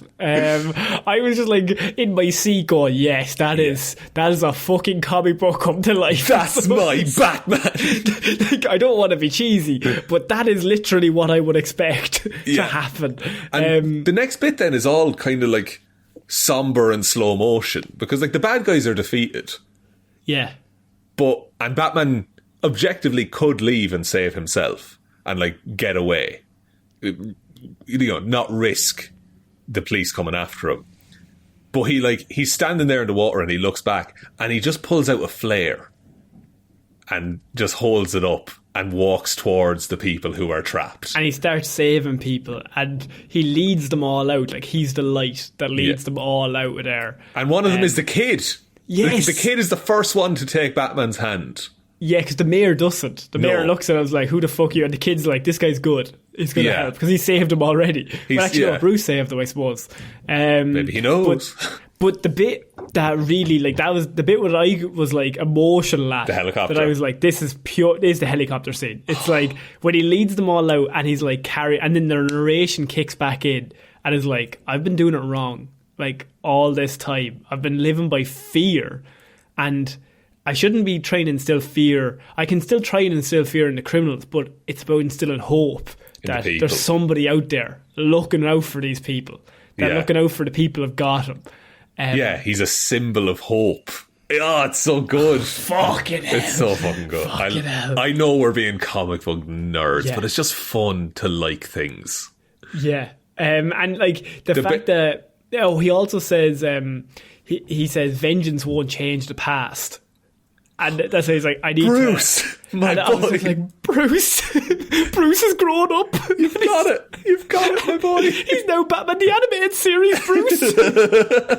It's best Bruce. The helicopter bit it's where the lady is being strapped in and she's like holding on to Batman's hand. She won't let go of him because he's the only one that she trusts. Yeah. And he has to like carry her and he puts her down and she's like looking at him like, is it okay? And he's like, these people, I trust them too. Yeah, it's okay. You can go with them. They'll go with them. You. And she won't let go.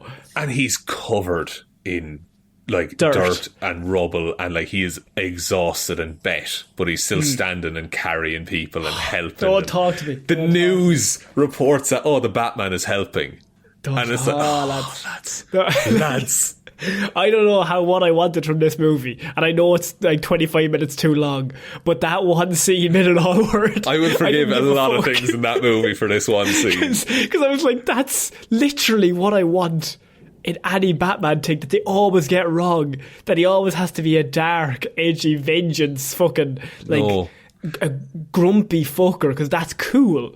But, like, it's less cool to be... I just got to be a feature hope for these people. Yeah, because he is hard and he is cold, but like he's kind. Like his heart's in the right place. His heart's in the right place. There's that very famous. Is it the animated series where one of the villains is like a young girl who's dying? And it's that is in Justice League Unlimited. And it's the Royal Flush Gang. And they have a psychic who's Ace, I think she's Ace. And basically she's dying. Like, she's so powerful that like they made her in a lab and they like improved her psychic abilities to the point where she's like about to die. She's going to like self-destruct, and she wants to take everyone with her. Yeah, like, she's so aggressive. And basically Amanda Waller is down there. And like she's leading the Justice League. Like, we need to stop her before she kills everyone. And she's like, Superman, Green Lantern, everyone just fucking attack her. And Bruce just stops everything and just like, okay, stop, let me go talk to her. And like he walks in and she's like, I'm about to die. And he's like, I know. And they just have a chat. And she reads his mind. She's like, you're not here to hurt me, are you? And he's like, no, I'm not here to hurt you. No, I just want to make it easier. And he sits down beside her, like they're on a swing, and he sits down beside her. He just holds her hand because she's only like 12. He's like, and she's like, I'm really scared of dying, and she's like crying, and he's like, I know. And he just, Amanda Waller tells the story of like that he sat with her until she passed away. Like, he didn't attack her, didn't do anything. Like, they had been trying for hours to try and attack this little girl to make her stop, but all they needed was him just going, I'm just gonna stay with you like a human. Yeah. Actually, you don't have to go alone. It's in the Batman Beyond episode of Justice League. It's right. Yes, you told me about this. It's where all of so it's Amanda Waller telling Terry about like stories of Bruce, and that's what he's done. And that's like in canon for that Batman to have done that. Like, there's a moment where like he's just good. Like, he's just a good person. That maybe punching isn't the best way to solve every situation. He's insane and he's got problems, but his heart is in the right place. And so like that is what made this ending like completely worth it for me. That I cannot wait. I really hope. I mean, I'm already talking about a fucking sequel, but what I want is I want there to be active like change in the sequel. That like we've gotten through this movie where it's really great and he's really aggressive, but I want that like really big change in the second one. I feel there's going to be a time skip in the second one, like 3 or 4 years. Bruce is like accepted by Gotham, and then a certain Clown Prince of Crime is going to show up. Oh, no. And then suddenly Bruce loses control of Gotham. Do you know what I have in my notes? Yeah. I wanted to gloat about this for the last scene because, I mean, I love that scene. I love all that idea that they're getting across. This is the single worst scene in any comic book movie for about 20 years. I think it's atrocious. Holy shit. I think it's absolutely, positively dog shit that Joker is in this movie. Even if he's Barry Keoghan. And look... Which we did call.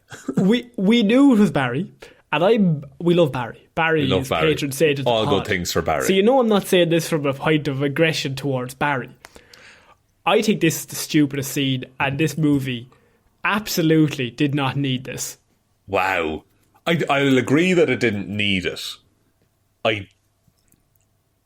I also feel like it's a better movie without it.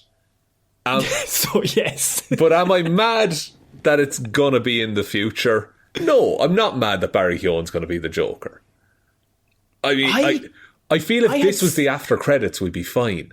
I had such a visceral reaction to this, so I was sobbing from the previous scene. And then I went into this and I just felt so aggressively, this is terrible.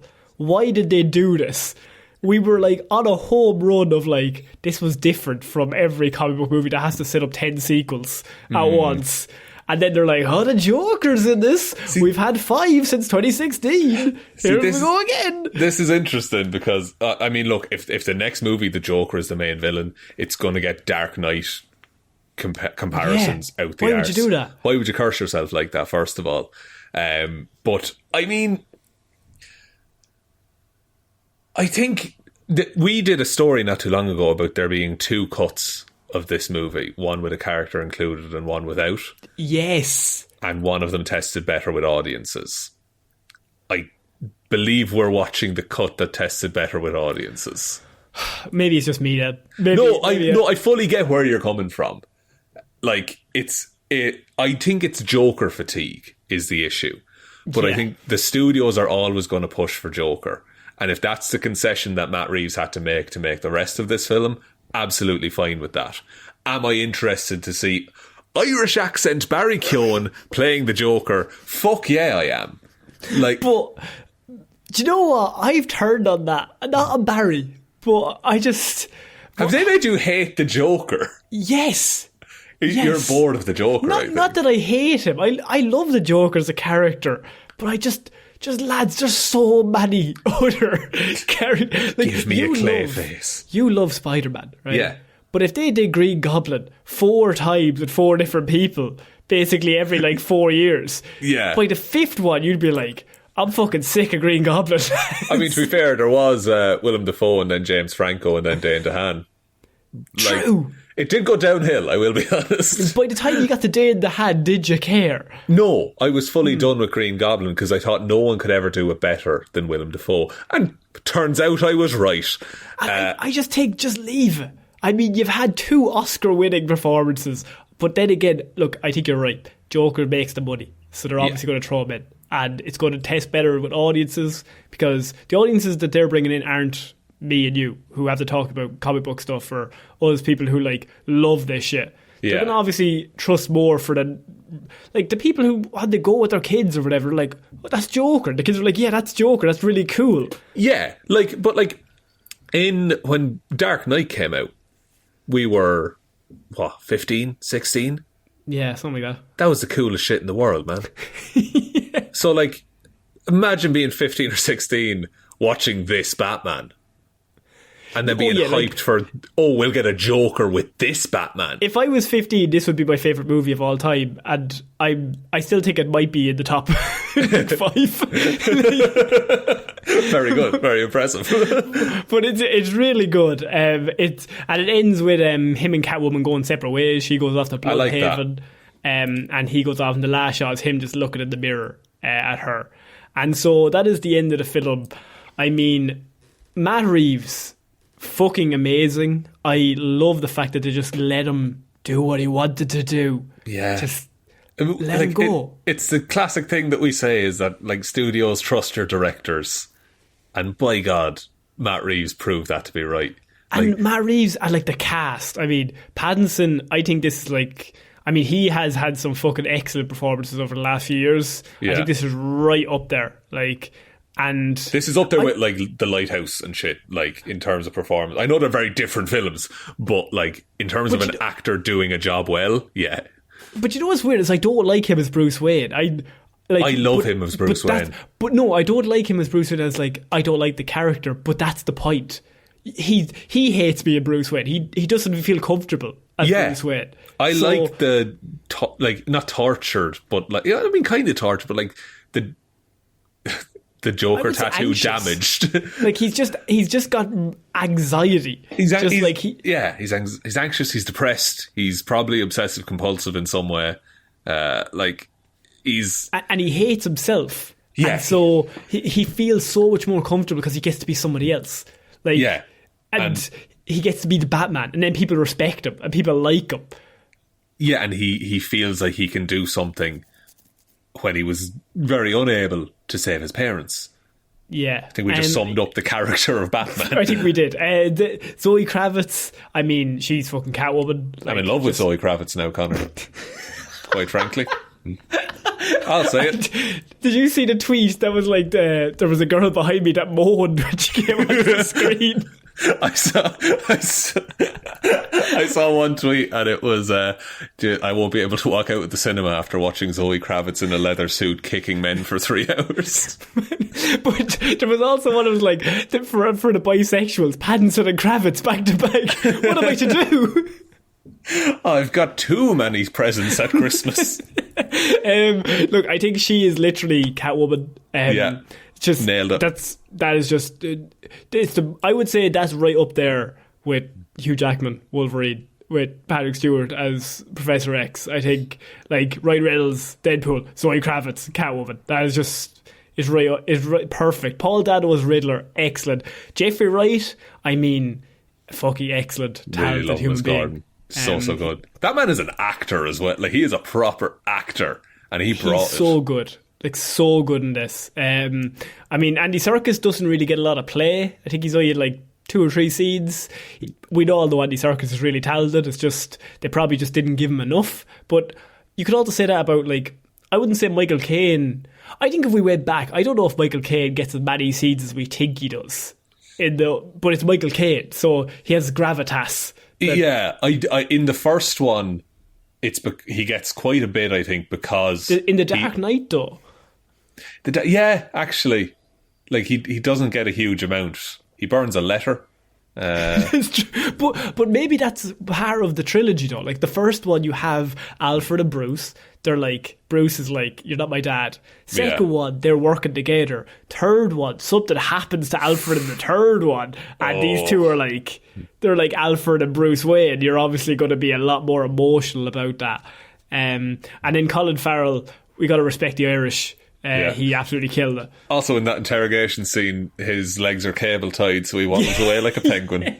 It's great. It's good stuff. It's such a dumb bit, but I love it. I think this is not a perfect movie, but it's the perfect Batman movie, and that's all I can say for it. This would be what I would use for. Batman Begins is excellent. I love Batman Begins, but I think I would go to this first now. Before Begins, I think if I want to get proper Batman. Yeah, I think it's a really good jumping off point for what Batman is about, and you can go from here into other Batman media, but with this as your basis, you're like, oh no, I know how this guy's going to operate. Like if you went from this and then played the Arkham games, it would be seamless. Just go straight through. That is like God tier Batman experience in life. Is just that. Like you would just go straight through. You'd be like, this is perfect. Like this is just Arkham Origins remade again. Yeah. Oh, that's good. By the way, it's already after making $500 million. It's only been out for a week. It had a budget of $200 million. So it's, I don't know what we're on for, but if it makes $500 million a week, it's going to take it a month to get to $2 billion. It's definitely crossing $1 billion anyway, like guaranteed. And just everyone on it, like music. I mean, the music, Shaun. Oh, the new music. Batman theme I love so much. I've been listening to it non-stop. It works. It's a great soundtrack. Fucking excellent. So good. Cinematographer Greg Fraser, so good. Matt Reeves should be so proud of what he's done here. There are some things, obviously, that has some flaws. It's a bit long. There are two or three scenes that definitely, to me, you probably could cut. Yeah, Batman forgets to be smart sometimes. But I think at its core, like, it understands the character. Like, it has good intentions. So even when it does stuff that I'm like, I wouldn't have done it like that, but I have heart. You know what you're doing. You just described Batman. Yeah. You've just described the character of Batman in describing the Batman film. There's scenes in it where I'm like, that's not what I would do, but at the same time, where you go from there is like, I see what you're trying though. I'm willing to forgive it. Yeah, we're trying to get from A to C. I get why B had to happen. Yeah, but yeah, that is our Batman review, Shaun. If you have anything else to add. No, I don't think so. We shaved an hour off of the runtime of the movie, so that's pretty good. That's a miracle. Yeah, we really summed it up there. No, I had so much fun with this movie. I was also expecting to be a bit disappointed at the end of it, but I can honestly say I wasn't. I would love to hear what people have to say about it, like with our listeners, because I feel like our listeners were all kind of in the same echo chamber, so I'd love if there were different opinions on this movie that we can take a look at. People might not have liked it. People might not have liked it. People might have liked it more than us. Impossible. I'm the biggest Batman fan. Actually, no, factually, that's not true on this podcast. It's also not, I'm not either, but like, I get loads of things wrong. I'm like, do you remember that story? Do you remember that Barbara Gordon one? Do you remember something happened to her? Jeez, no, I can't. I think you made that up. I think that's fan fiction. People are like listening to like, this guy's a fucking moron. He's never read Batman at all. I've seen a movie. There's a scene on a roof between Batman and Barbara Gordon. Stop that. Do you want to do a Weetabix, or are we? I mean, I don't know what Weetabix to give it. I'd give it a full Irish. To be fair, it's like my favourite breakfast. I'm going to give it a full Irish as well. Excellent. Beans? You getting beans on there? No. Yeah, no beans. No beans. No beans. Do you want to take us out, Shaun? Yeah, thanks everyone for listening to this very special episode of Movie Mondays. If you want to support the show, you can support us over on Patreon. That's patreon.com/Heroes for Hire podcast, link in the description. Special shout outs go to Reporter Waffles, outstanding in his field. I hope you have an umbrella in case it rains in that field, Waffles. Ciara Lawler, David Clarke, Ed Ball, Joe Burney, Róisín the wife Palmer, Ryan Right Time Evanson, Shaun Grow Your Mo for a Bro Jamieson, Dominic, Jessiah Florida Gal Green, Anna Hjelmroos, Lil Dicky, The Lads Turned Their Stories into Motion Pictures and Made Millions, McGrew, Danny McLaughlin, Ray, I Can't Believe Wanda Did This, Sammy DeLucia, and Michelle wishing Ronan Brown a very happy 10th birthday. Thank you all for the continued support. We hope you enjoyed listening to this episode. Hope you enjoyed the Batman. And if you did or didn't, ways that you can tell us is that you can go to the Twitter at Heroes for Hire Pod. The 4 is the number 4. Facebook is Detective Divilment's discussion group, or Heroes for Hire Podcast on Facebook, whichever one you prefer there. Instagram is Heroes for Hire Podcast, or you can just send us an email, heroesforhire_@outlook.com. But I think that's about it, Connor. Unless there's one other way, the best way to ever help out the show, which is to tell one human being that we exist. See how I saved that there right at the end? Good stuff. That's good stuff. 3.5 years of podcasting, you know. Vengeance won't change the past, Shaun. That's good. Ave Maria. Yeah. So I've been Ciara Lawler. I've been Shaun Meehan. And we shall see y'all next week, guys. Bye. Bye.